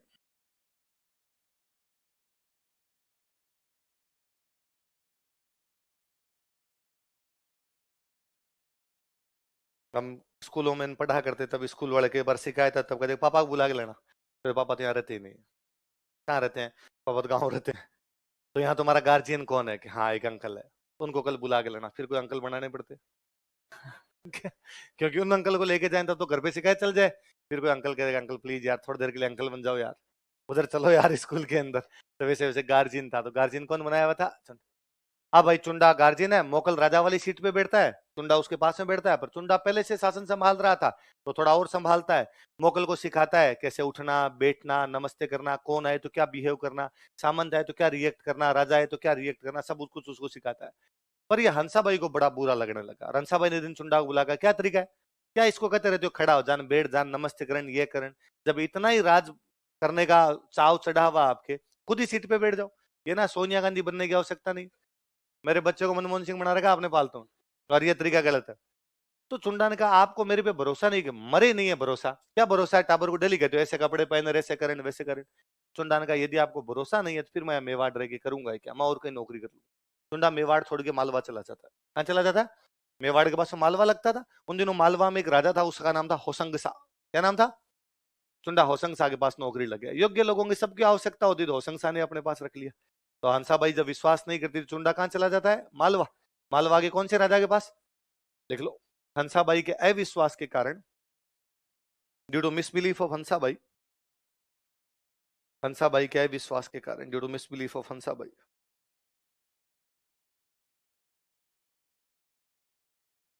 चुंडा मालवा के होसंग शाह के पास चला गया था। चुंडा अप्रोच करता उसको, चुंडा अप्रोच होसंग शाह ऑफ मालवा। चुंडा मालवा के होसंग शाह के पास चला गया था। Chunda approach Hoshang Shah of Malwa. चुंडा मालवा के होसंग शाह के पास चला गया था। Chunda approach Hoshang Shah of Malwa. किसको अप्रोच करता है? होसंग शाह। अब हंसा भाई के दिमाग में आया कि अरे ये तो गड़बड़ हो गई, इतने दिन वास्तव में शासन कौन संभाल रहा था? चुंडा। अब चुंडा चला गया, अब शासन कौन संभालेगा? मोगल तो वैसे ही टाबर है। और हंसा भाई के वापस दिमाग में आया कि क्या करना है। उसके दिमाग में दूसरी बात चल रही थी। इधर देखो, मैंने आपको एक बात बताई थी, मैंने बताया था कि मारवाड़ का राजा कौन था? चुंडा। और चुंडा की बेटी का नाम क्या आपके? हंसाबाई। क्या नाम है? हंसा। ये जो मारवाड़ वाला चुंडा था, इस चुंडा का जो सबसे बड़ा बेटा था उसका नाम था रणमल। क्या नाम था? हंसाबाई का भाई था। किसका भाई था? हंसा। पर तब राजा एक से अधिक शादियां क्या करते, अधिक शादियां करते तो उनके बच्चे भी खूब सारे हुआ करते। तो चुंडा का एक और बेटा, उसका नाम है कान्हा। क्या नाम है? सबसे बड़ा बेटा कौन? रणमल। तो हिसाब से चुंडा के बाद राजा कौन बनना चाहिए? रणमल। पर भाई चुंडा रणमल को राजा नहीं बना गया, चुंडा किसको बना गया? इसका सिंपल सा मतलब है कि कान्हा की मम्मी की चुंडा से ठीक बनती है। एक राजा की खूब सारी रानियां होती, जिस रानी की राजा से ठीक बनती वो अपने बेटे को क्या बनवा लेती? राजा। तो कान्हा की मम्मी ने कान्हा को क्या बनवा दिया? राजा। तो रणमल क्या हो गया? बेरोजगार। हंसाबाई का रियल भाई, हंसाबाई ये दोनों एक ही माँ के थे, कान्हा अलग माँ का था, बाप सबका सेम है इनका। तो हंसाबाई राजा के रानियां 10 है, तो माँ सबकी अलग अलग हो गई इनकी। और ये पहले बहुविवाह का एक ये भी कारण था कि राजा ये सोचता कि यार मेरे अधिक से अधिक बच्चे होंगे तो शासन मेरे बच्चों के पास ही रहे, ठिकाने देने तो मेरे बच्चों को दूं, नए आदमी को ना संभालना पड़े, क्योंकि नए आदमी को दे दिया गया तो बाद में कब्जा कर लेगा। इसलिए राजाओं के इनके बच्चे थे, किसी के 60, किसी के 70, किसी के 100। और 100 बहुत कोई बड़ी बात नहीं, 100 टाबर होना, क्योंकि रानियां 20 है।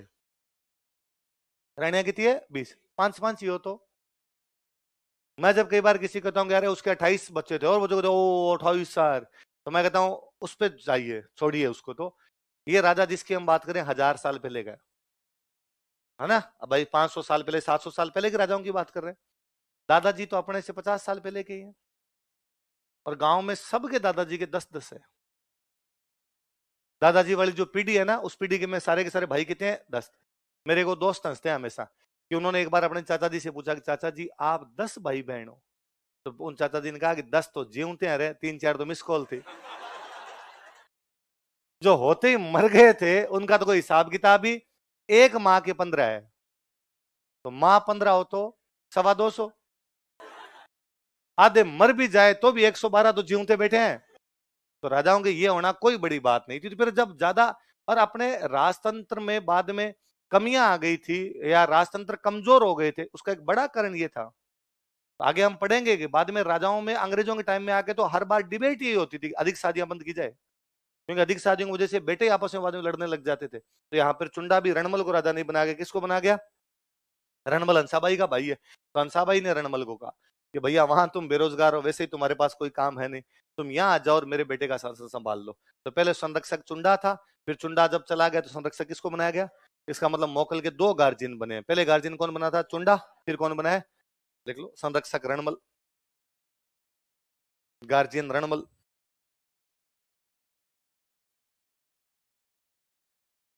कोष्टक में लिखना हंसाबाई का भाई, ताकि याद रहेगा आपके। संरक्षक रणमल, कोष्टक में लिखो हंसाबाई का भाई, ब्रदर ऑफ हंसाबाई। कुल मिला के पहले जो मोकल का संरक्षक है वो तो मोकल का खुद का भाई है, मोकल का सौतेला भाई हो गया भाई चुंडा तो। और अब जो बना हुआ ये मोकल का क्या लगता है? मामा। क्या लगता है? और रणमल ने ठीक ठाक समझा दिया, मोकल समझ गया, तो उसने कहा मामा जी डन, अब मैं अपने आप संभाल लूंगा, आप वापस जा सकते हो। रणमल हंसा भाई के पास क्या, दीदी तुम्हारा काम कर दिया मैंने। हंसा भाई ने कहा थैंक यू भाई, तुम हमारे कहते आ गया, हमारा काम कर दिया, अब जा सकता है। तो रणमल रोया, उसने कहा जाऊं कहाँ, वापस मारवाड़ चला जा। तो मारवाड़ क्या करूं पापा, मेरे को तो राजा बना के नहीं गए, राजा किसको बना गए? पर यहाँ पे कान्हा भी मर गया था, कान्हा के बाद इसका एक भाई और बन गया था सत्ता। कौन बन गया? तो रणमल ने कहा आजकल मारवाड़ की सत्ता किसके पास है? सत्ता के पास में, मैं वहां जाके करूंगा क्या? कंसा भाई ने कहा इसमें तो मैं भी क्या कर सकती हूँ, पीहर का मामला है, पिताजी जिसको बना के दे उसको बना के जाएंगे। उसने कहा दीदी एक काम तो कर सकती है, मारवाड़ में तेरी नहीं चलती, मेवाड़ में तेरी चलती। उसने कहा मेवाड़ में तो मेरा बेटा राजा है, मेरे बिना पत्ता नहीं हिले यहाँ पे, तो तू एक काम कर, मेवाड़ की सेना मेरे साथ भेज दे, बाकी मैं देख लूंगा। मेवाड़ की सेना, कंसा भाई ने कहा मेरे भैया के साथ जाओ। रणमल मेवाड़ की सेना लेके मारवाड़ आता है, सत्ता को सत्ता से हटाता है, और रणमल क्या बन जाता है? राजा। तो मारवाड़ का राजा भी कौन बन गया था?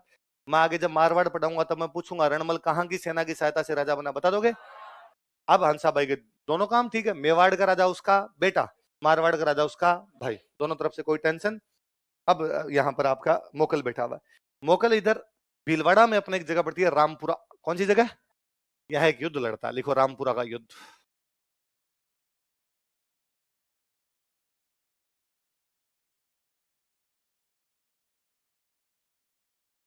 भीलवाड़ा में इधर बैटल ऑफ रामपुरा।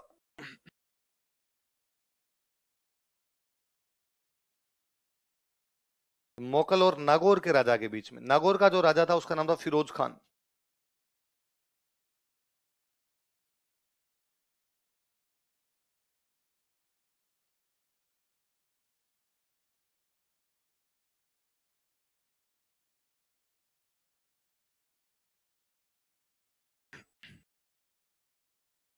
नागौर का राजा कौन है?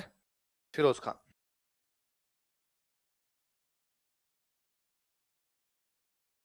क्या किस किस के बीच हुआ रामपुरा का युद्ध, बताओ जगह? मोकल और फिरोज खान। फिरोज खान कौन था? नागौर। लिखो इस युद्ध में मोकल की जीत हुई, मोकल वॉन दिस बैटल। आप कोई पूछेंगे मोकल ने नागौर के कौन से राजा को हराया था, तो कौन से राजा को? फिरोज। इस युद्ध में मोकल की जीत हुई, मोकल वॉन दिस बैटल। इस युद्ध में मोकल की जीत हुई, मोकल वॉन दिस बैटल। अच्छा मैंने कल बताया मेवाड़ के एक तरफ लगता मालवार, एक तरफ क्या लगता? गुजरात। इधर गुजरात में इन दिनों एक राजा है, उस राजा का नाम है अहमद शाह। क्या नाम है? अच्छा सारे राजा चाहते थे अपने साम्राज्य का विस्तार करें, तो अहमद शाह भी चाहता है साम्राज्य का विस्तार करें, तो अहमद शाह मेवाड़ पर आक्रमण कर देता है 1433 में। कब कर देता है? 1433 ईस्वी में, इन 1433 एडी। 1433 ईस्वी में, इन 1433 एडी। 1433 ईस्वी में, 1433 एडी। गुजरात के अहमद शाह ने, अहमद शाह ऑफ गुजरात, गुजरात के अहमद शाह ने, अहमद शाह ऑफ गुजरात, गुजरात के अहमद शाह ने, अहमद शाह ऑफ गुजरात, गुजरात के अहमद शाह ने मेवाड़ पर आक्रमण कर दिया, अटैक डॉन मेवाड़। मेवाड़ पर आक्रमण कर दिया, अटैक डॉन मेवाड़। मेवाड़ का राजा कौन है? मोकल।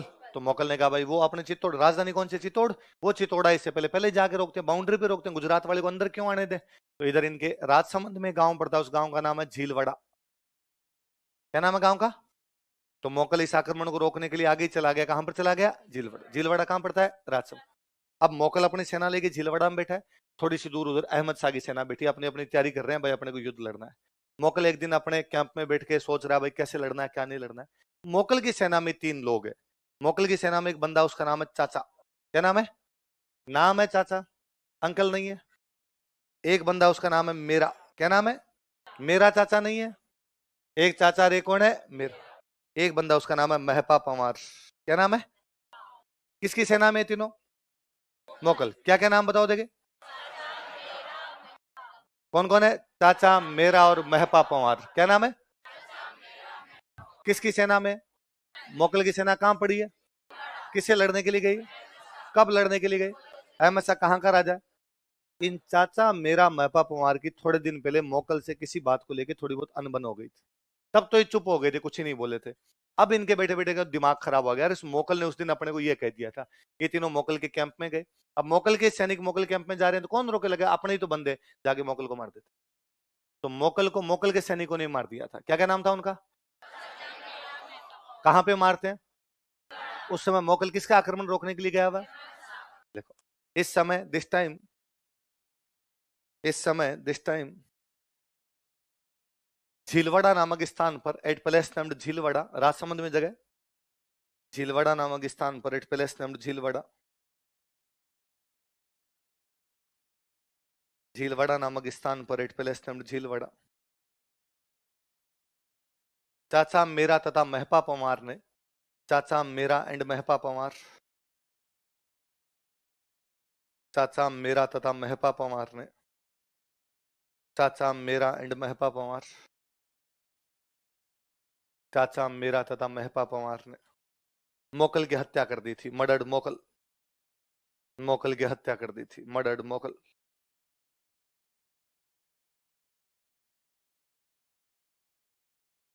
अब ये तीनों तो भाई मोकल को मार के भागे मालवा की तरफ, उधर जंगल पड़ते थे, खेत पड़ते, उधर खेतों की तरफ भागे। अब मोकल तो मर गया, अब अहमद शाह की सेना सामने बैठी, उससे लड़ाई कौन करे? तो मोकल की एक रानी थी, उस रानी का नाम था कमलावती। क्या नाम था? अरे कमलावती अहमद शाह का सामना करती है। अहमद शाह भी कोई लड़ाई वड़ाई जीत नहीं पाता, वो भी थोड़ा बहुत नुकसान उसको होता है, थोड़ा बहुत इनको होता है, वो चुपचाप यहीं से वापस चला जाता है। कुल मिला के याद ये रखना कि मोकल की कौन सी रानी ने अहमद शाह का सामना किया? फिर देखो, मोकल की रानी कमलावती ने, मोकल क्वीन कमलावती, मोकल की रानी कमलावती ने, मोकल क्वीन कमलावती, कमलावती ने अहमद शाह का सामना किया, कन्फ्रंटेड अहमद शाह, अहमद शाह का सामना किया, कन्फ्रंटेड अहमद शाह, अहमद शाह का सामना किया। किसका सामना किया? अहमद शाह। अब आपने लिख लो सांस्कृतिक उपलब्धियां। मोकल ने कल्चरल डेवलपमेंट क्या करवाया था? लिखो सांस्कृतिक उपलब्धियां, कल्चरल अचीवमेंट्स, कल्चरल अचीवमेंट्स, सांस्कृतिक उपलब्धियां। भाई ये सारी तो पॉलिटिकल बातें हैं ना, किससे लड़ाई की, किससे संधि की, कौन मार गया, कौन संभालता है। सांस्कृतिक उपलब्धियां, कल्चरल अचीवमेंट्स। अब सुनना, देखो एक एक बात बताता हूं।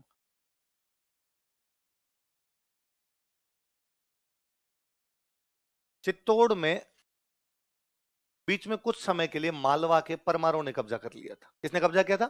जब जैतर सिंह चित्तौड़ को राजधानी बनाता ना, तो उससे पहले कई दिनों तक चित्तौड़ किसके पास था? परमारों। किसके पास था? परमार। परमार कहां के थे? मालवा। कहां के थे? मालवा। उन मालवा वाले परमारों में एक परमार था, उसका नाम था भोज परमार। क्या नाम था? कहां का राजा था भोज परमार? कहां का राजा था? ये वही भोज परमार है जिसके बारे में अक्सर आप बोलते रहते हो, कहां तो राजा भोज, बोलते रहते हो कहां तो राजा भोज और कहां गंगू। दक्षिण भारत में दो राजा थे, एक का नाम था गांगे, एक का नाम था तेलप। कौन कौन है दो? एक तो है गांगे, एक कौन है? तेलप। साउथ इंडिया में दो राजा, एक का नाम क्या है? गांगे, एक का नाम क्या है? उनको भोज ने बार बार हराया, इतना भयंकर हराया कि लोग कहने लगे कहां तो राजा भोज, कहां गांगे और तेलप, कहां गांगे और गांगे हो गया, गंगू और तेलप हो गया। इसलिए आप बोलते हो कहां तो राजा भोज और कहां गंगू। वो दो आदमी, एक का नाम था गांगे और एक का नाम क्या है? गांगे वंश था, एक तेलप नाम का राजा। तो गांगे और तेलप को मालवा का भोज परमार हरा कहते हैं। ये वही भोज परमार है। तो ये भोज परमार साउथ इंडिया की तरफ जीत रहा था, तो इधर इनका चित्तौड़ की तरफ भी कुछ समय के लिए कब्जा हुआ। तो चित्तौड़ में इसने शिव जी का एक मंदिर बनवाया। उस मंदिर का नाम है त्रिभुवन नारायण मंदिर। क्या नाम है? कौन से भगवान जी का नाम? क्या मंदिर का? आप पूछोगे सर फिर ऐसा नाम क्यों रख दिया? क्योंकि जो भोज परमार है, इसकी खुद की उपाधि थी त्रिभुवन नारायण। क्या उपाधि थी? क्या उपाधि थी? त्रिभुवन। तो इसने अपने नाम पर, इसने कहा मैं त्रिभुवन नारायण इस मंदिर को बनवा रहा है, इसलिए मंदिर का नाम ही क्या रख दिया जाए? त्रिभुवन नारायण। आजकल अपने इस मंदिर को एक नाम और देते हैं, वो देते हैं समिधेश्वर मंदिर। क्या देते हैं? क्या नाम देते हैं बताओ? आप याद करो, मैंने एक बात बताई थी कि जिनके पीछे भी ये स्वर लगा हुआ हो, इसका मतलब वो किसका मंदिर है? किसका मंदिर है? वास्तव में इस मंदिर में शिव जी भगवान की जो मूर्ति है, उसमें शिव जी ऐसे बैठे हैं जैसे समाधि में बैठे हो। किस में बैठे हो? समाधि में ईश्वर। तो यूं बोलते भाई ये कौन सा मंदिर है इसमें ईश्वर समाधि में बैठा है? समाधि ईश्वर, समाधि ईश्वर, समाधि ईश्वर, समाधि ईश्वर करते करते क्या हो गया? इसी का नाम त्रिभुवन नारायण मंदिर है। इसी का नाम क्या है? समिधेश्वर मंदिर। कहां पर है? बनवा के कौन गया था? लेकिन इसको दोबारा बनवाता है मोकल। कोई पूछेगा मोकल चित्तौड़ में कौन से शिव मंदिर का पुनर्निर्माण करवाता है? समिधेश्वर मंदिर, या वास्तव में किसने बनवाया? भोज परमार कहां का राजा था? पहले बड़ी बात, एक नंबर लगा के लिखो, मत जैसे लिखो वैसे लिखो। चित्तौड़ में समिधेश्वर मंदिर का पुनर्निर्माण करवाया। He rebuilt Samidheshwar temple at Chittor. He rebuilt Samidheshwar temple at Chittor. Chittor में समिधेश्वर मंदिर का पुनर्निर्माण करवाया। He rebuilt Samidheshwar temple at Chittor.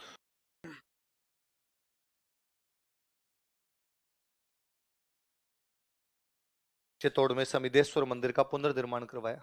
Line change करके इसी पॉइंट में लिख लो।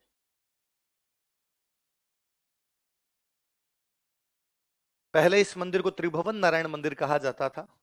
Earlier this temple was known as Tribhuvan Narayan temple. पहले इस मंदिर को त्रिभुवन नारायण मंदिर कहा जाता था। Earlier this temple was known as Tribhuvan Narayan temple. पहले इस मंदिर को त्रिभुवन नारायण मंदिर कहा जाता था।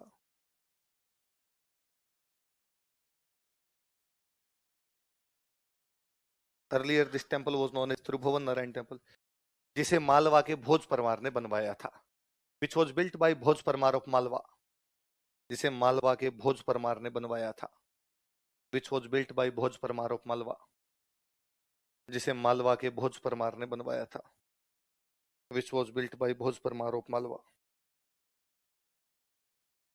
जिसे मालवा किसने बनवाया था? याद रह जाएगी पूरी बात। अब दो तीन सवाल। एक सवाल, ये समिधेश्वर मंदिर कहां पर है? चित्तौड़। ये बनवाया किसने था? भोज परमार।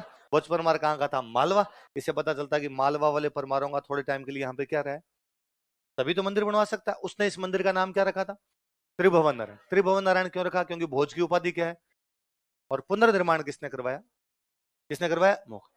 फिर और क्या, अब 2 नंबर लगा के लिखो। फिर मोकल यहाँ चित्तौड़ में विष्णु भगवान का मंदिर भी बनवाता है, द्वारिकानाथ। कौन सा मंदिर बनाता है? द्वारिका। तो लिख लो, द्वारिकानाथ मंदिर तथा तालाब, ये दोनों भी चित्तौड़ में बनवाए गए। Dwarikanath temple and pond. समझ जाओगे ना सीधा इतना ही।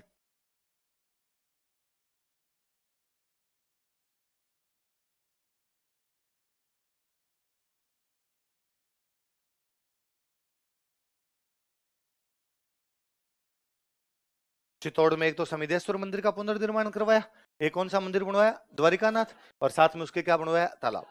अच्छा, हम देखो परसों पढ़ रहे थे कि एकलिंग जी का जो मंदिर है वो किसके द्वारा बनाया गया? बापा। पर वो मंदिर मंदिर था। उसके बाद चारों तरफ 4 दीवारी यदि कोई बनवाता तो बनवाता मोकल। कौन बनवाता है? 4 दीवारी को बोलते हैं परकोटा। क्या बोलते हैं? लिख लो, एकलिंग मंदिर का परकोटा, rampart of Ekling temple.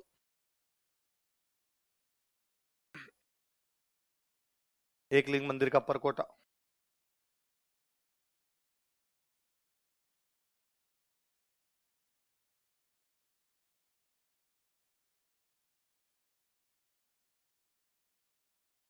Rampart of Ekling temple, Ekling मंदिर का परकोटा। ये कहां पर बनाया उसने? नागदा। आगे नागदा है तो पता ही है अपने को, चाहो तो वापस लिख लो नागदा। नागदा कहां पर पड़ता है आपका? उदयपुर। इसका एक भाई था, उस भाई का नाम था बाघ सिंह। क्या नाम था? बाघ सिंह मर गया, तो उस बाघ सिंह के नाम पर एक तालाब बनवाया था उदयपुर वाली साइड में, बागेला।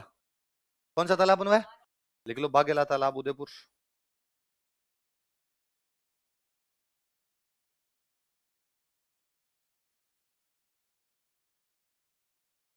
बागेला पॉन्ड। कौन सा तालाब बनवाया था? बागेला, उदयपुर साइड में। ये भी ना, एक इसकी रानी की डेथ हो गई थी। रानी की डेथ हुई तो पंडित जी ने, किसी ने कहा भाई रानी की आत्मा को मोक्ष मिलने के लिए, रानी की आत्मा को मुक्ति मिले, शांति मिले, इसके लिए एक बावड़ी बनवा दो। क्या बनवा दो? बावड़ी। समझ गए? ऐसा कुआं जिसमें नीचे उतरने के लिए सीढ़ियां बनी होती थी, उनको क्या बोलते? बावड़ी। तो एक बावड़ी बनवाई। जिस जगह पे बावड़ी बनवाई उस जगह का नाम है श्रृंगी ऋषि। क्या नाम है? तो लिख लो, श्रृंगी ऋषि बावड़ी। लिख लो, श्रृंगी ऋषि स्टेपवेल।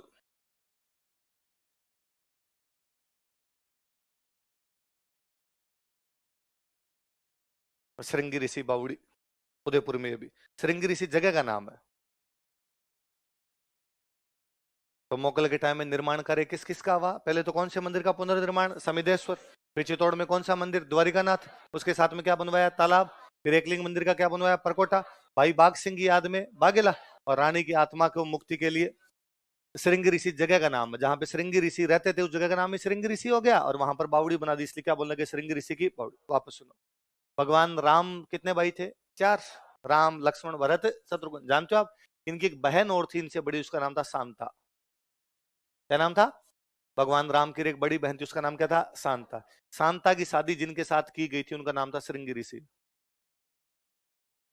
शांता की शादी जिसके साथ की गई उनका नाम क्या था? श्रृंगी ऋषि, भगवान राम के जीजूसा है वो। श्रृंगी ऋषि जहां रहते थे अपने उदयपुर साइड में, यहाँ की तपस्या की होगी तो उस जगह का नाम ही क्या पड़ गया? श्रृंगी ऋषि। वहां पर बावड़ी बनाई इसलिए नाम क्या हो गया? पहले पड़ गई बात। मैंने बताया राजा महाराजा जहां भी कुछ भी बनवाते वहां क्या लगवाते? अभिलेख।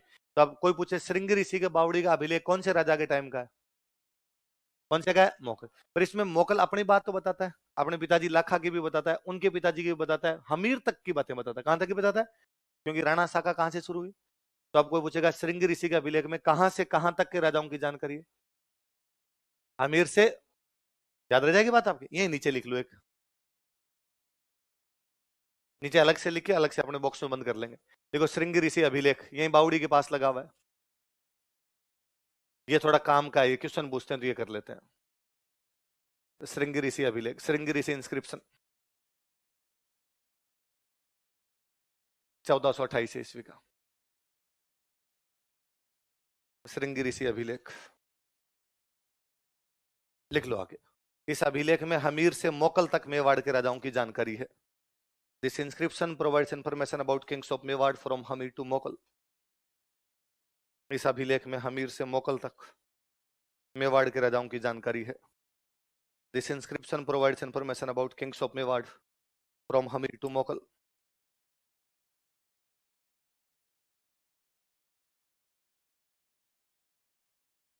हमीर से मोकल तक मेवाड़ के राजाओं की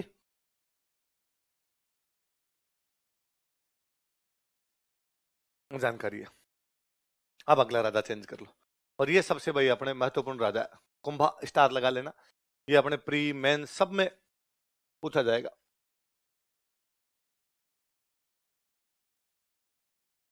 कुंभा में लिखना, मोकल का ही बेटा था ये। देखो पिता मोकल, क्योंकि कहानियां अपने आगे कड़ियां जोड़ेंगे तो फिर समझ में आनी चाहिए आगे बातें। और मम्मी का नाम था सौभाग्यवती परमार।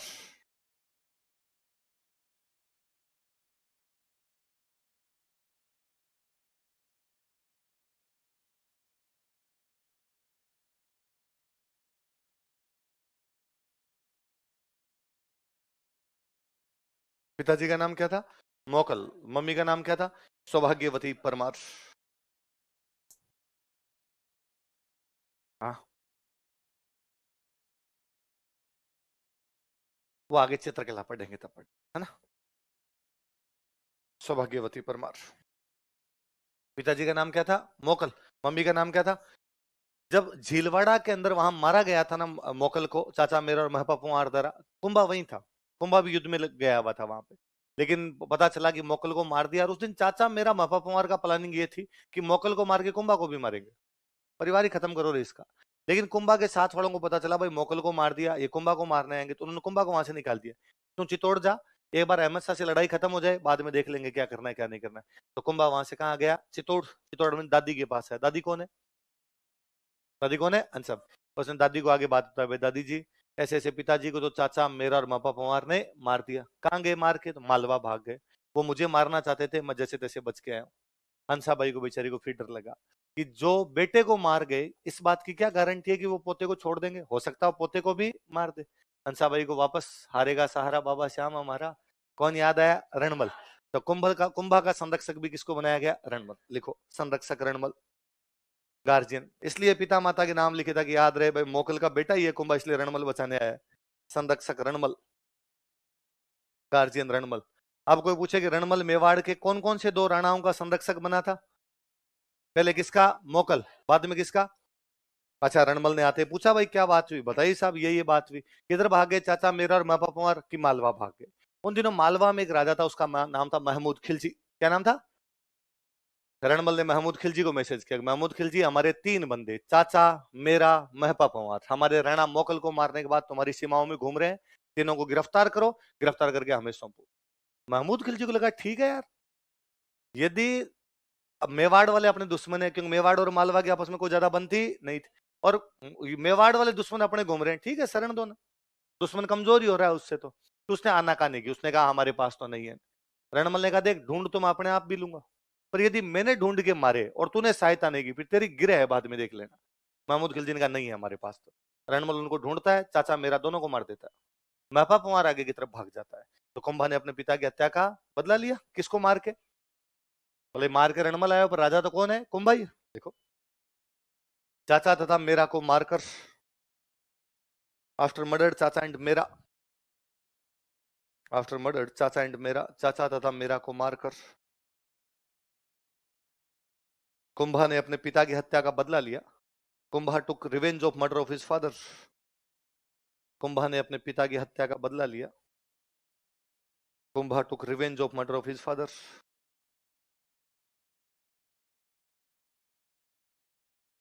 हमें उदयपुर में एक अभिलेख मिला, उस अभिलेख का नाम है पदराड़ा अभिलेख।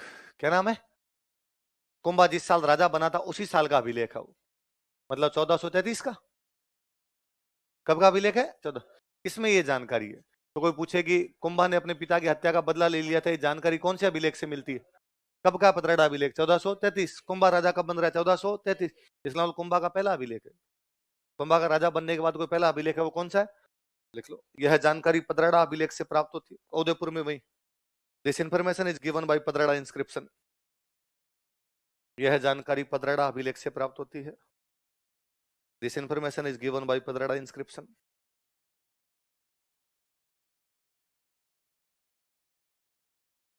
यह जानकारी पदराड़ा अभिलेख से प्राप्त होती है। This information is given by Padrada inscription. ये क्वेश्चन पूछा किसी एग्जाम में, स्टार लगाना पदराड़ा इंस्क्रिप्शन के। क्या जानकारी मिलती है कि कुंभा ने अपने पिता का क्या ले लिया था? हत्या का बदला ले लिया। अब रणमल ने जब चाचा मेरा को मार दिया, रणमल वापस आया हंसाबाई के पास, उसने कहा दीदी चलटा दिया दोनों को, और मैं पवार भाग गया, चिंता मत करो, इधर आसपास ही नहीं भटकेगा, अब मैं जाऊं वापस मारवाड़। और हंसाबाई ने कहा नहीं भाई, पिछली बार तुम गया था, तेरे जाते ही मोकल को मार दिया, थोड़े दिन और रुक जा। रणमल ने कहा ठीक है तुम कह रहे हो तो और रुक जाता हूँ। तो रणमल नहीं, रणमल का पूरा परिवार यहाँ आया हुआ था, रणमल के भाई, रणमल के बेटे हुए बदला लेने आए, तो खूब सारे लोग आए हुए थे। अब ये भाई ने बेटे सारे यहाँ पर रह रहे। मारवाड़ वाला कौन सा वंश है? राठौड़। मेवाड़ वाले सिसोदिया है। अब वहां दो गुट बन गए, ये तो मारवाड़ वालों का गुट, एक मेवाड़ वालों का गुट, या एक तो राठौड़ों का गुट और एक सिसोदियों को। अब ये सिसोदियों को बड़ा बुरा लगता है कि उनपे नेतागिरी कौन करता है? राठौड़ आगे रणमल आ करता, उनको लगा रणमल यार हेल्प करने आया था, जा वापस। चुंडा मालवा चला गया था, चुंडा का एक भाई है, उस भाई का नाम था राघव देव। क्या नाम था? राघव देव। वो सिसोदियों का नेता था। मेवाड़ के गुट में सिसोदियों की नेतागिरी कर रहा है, वो कौन था? राघव देव यहां पर बैठा, किसका नेता बना हुआ? सिसोदियों का नेता। उसने एक दिन रणमल को टोक दिया। उसने रणमल को कहा कि अतिथि वापस कब जाओगे? यहाँ धरना दे के बैठ गए, थोड़े दिन के लिए बुलाया था हमने, वापस जाओ यहाँ से। रणमल को लगा कि ये अपने खिलाफ बोलता रहता है। रणमल ने अपने भाइयों को और बेटों का इस राघव देव को साइड में लो, थोड़ा सा बाहर बैठे पड़े जो राघव देव को मार दिया। एक बंदा आपका विरोध कर रहा है, उसको भी आपने मार दिया। अब आपका विरोध करने वाला कोई कुंभा, तो विरोधी क्या करे, क्योंकि कुंभा के तो बाप का भी मामा लगता है रणमल, और कुंभा की दादी हंसाबाई बेटी है, हंसाबाई का भाई, हंसाबाई कह रही है, वैसे वैसे मानना पड़े। कुल मिला के मेवाड़ में होलसेल पावर कौन बना हुआ पूरी तरीके से? लिखो देखो, मेवाड़ दरबार में रणमल का प्रभाव बढ़ गया। Ranmal's dominance was increased in Mewar court. Mewar दरबार में रणमल का प्रभाव बढ़ गया। Ranmal's dominance was increased in Mewar court. Mewar दरबार में रणमल का प्रभाव बढ़ गया। Ranmal's dominance was increased in Mewar court. तथा उसने सिसोदियों के नेता राघव देव को मरवा दिया। And he got murdered. Sisodia's leader Raghav Dev, first time लिख लेना, चुंडा का भाई, ब्रदर ऑफ चुंडा। तथा उसने सिसोदियों के नेता राघव देव को मरवा दिया। And he got murdered. Sisodia's leader Raghav Dev, सिसोदियों के नेता राघव देव को मरवा दिया।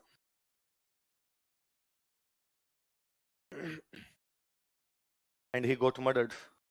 सिसोदियास लीडर राघव देव, चुंडा का भाई था ये ना, ये सिसोदियों का नेता बना हुआ था इधर। भाई चुंडा उधर चला गया तो सलूम्बर को ये लोग ही संभालते थे, इधर सलूम्बर को संभालते। सलूम्बर का सामंत तो उसको लगता है मैं सलूम्बर के सामंत का भाई हूं, उसने विरोध किया, विरोध किया तो रणमल ने उसको क्या करवा दिया? मरवा दिया।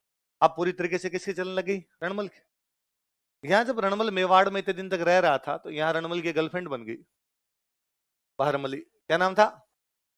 एक दिन रणमल के पता नहीं क्या जी में उसने बारमली कहा, बारमली की बात बताऊं, किसी को नहीं बताए थे। बारमली ने काम बताओ कि मैं बहुत जल्दी कुंभा को मारूंगा। किसको मारूंगा?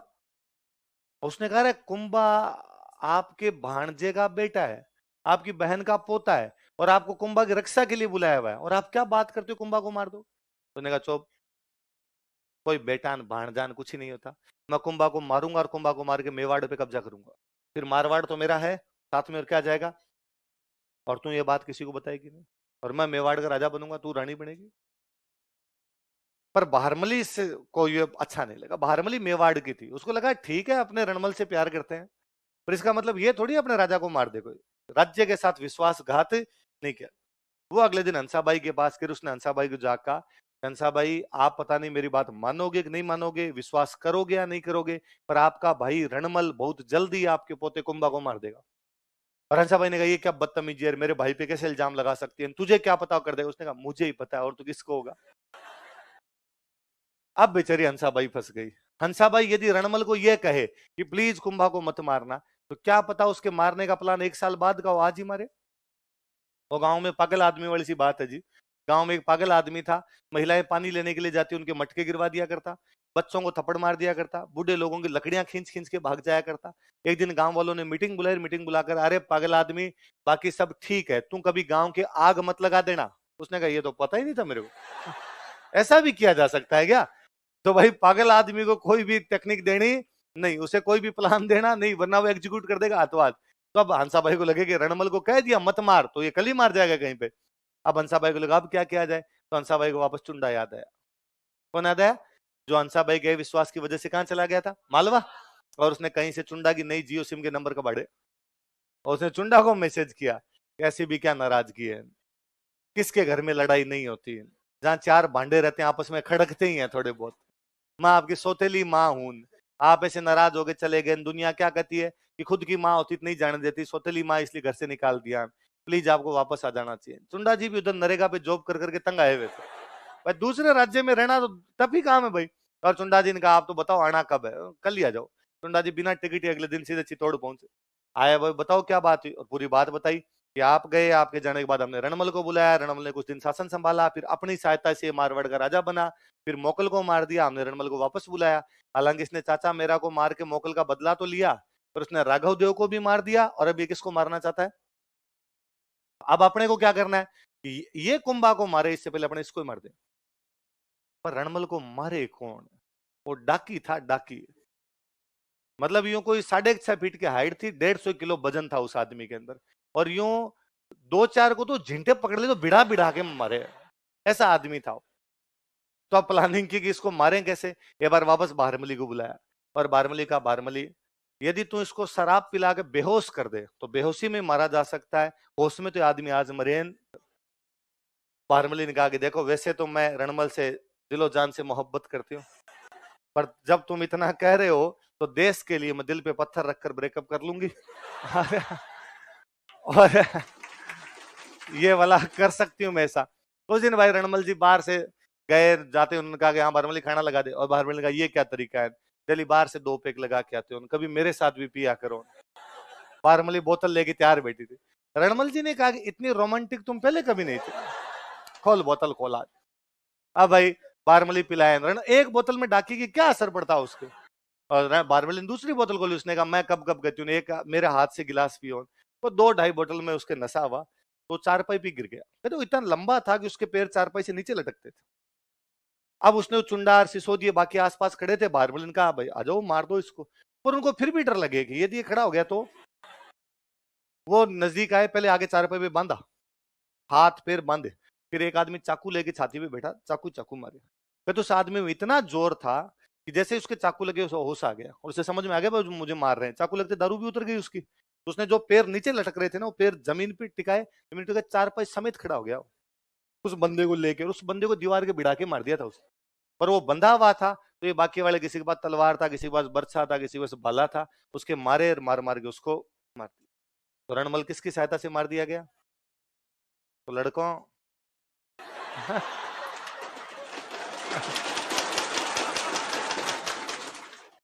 बुलाती है पर ध्यान रखना है ना इस बात। क्या रे तुम्हारी लाइट के क्या हुआ रे?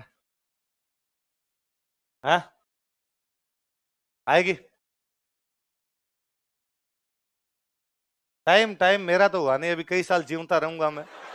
ऐसे कैसे कह सकते हो टाइम हो गया? तो अभी लाइट आ जाए तो आराम से निकले धीरे धीरे, वरना कहीं पड़ोगे गिरोगे।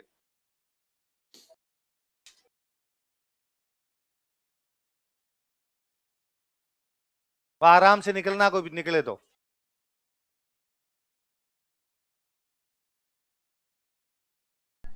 वाह, कोई निकल पढ़ लेंगे ना, याद रखना कल लिखवा दूंगा, लिखवाई नहीं लाइन है ना।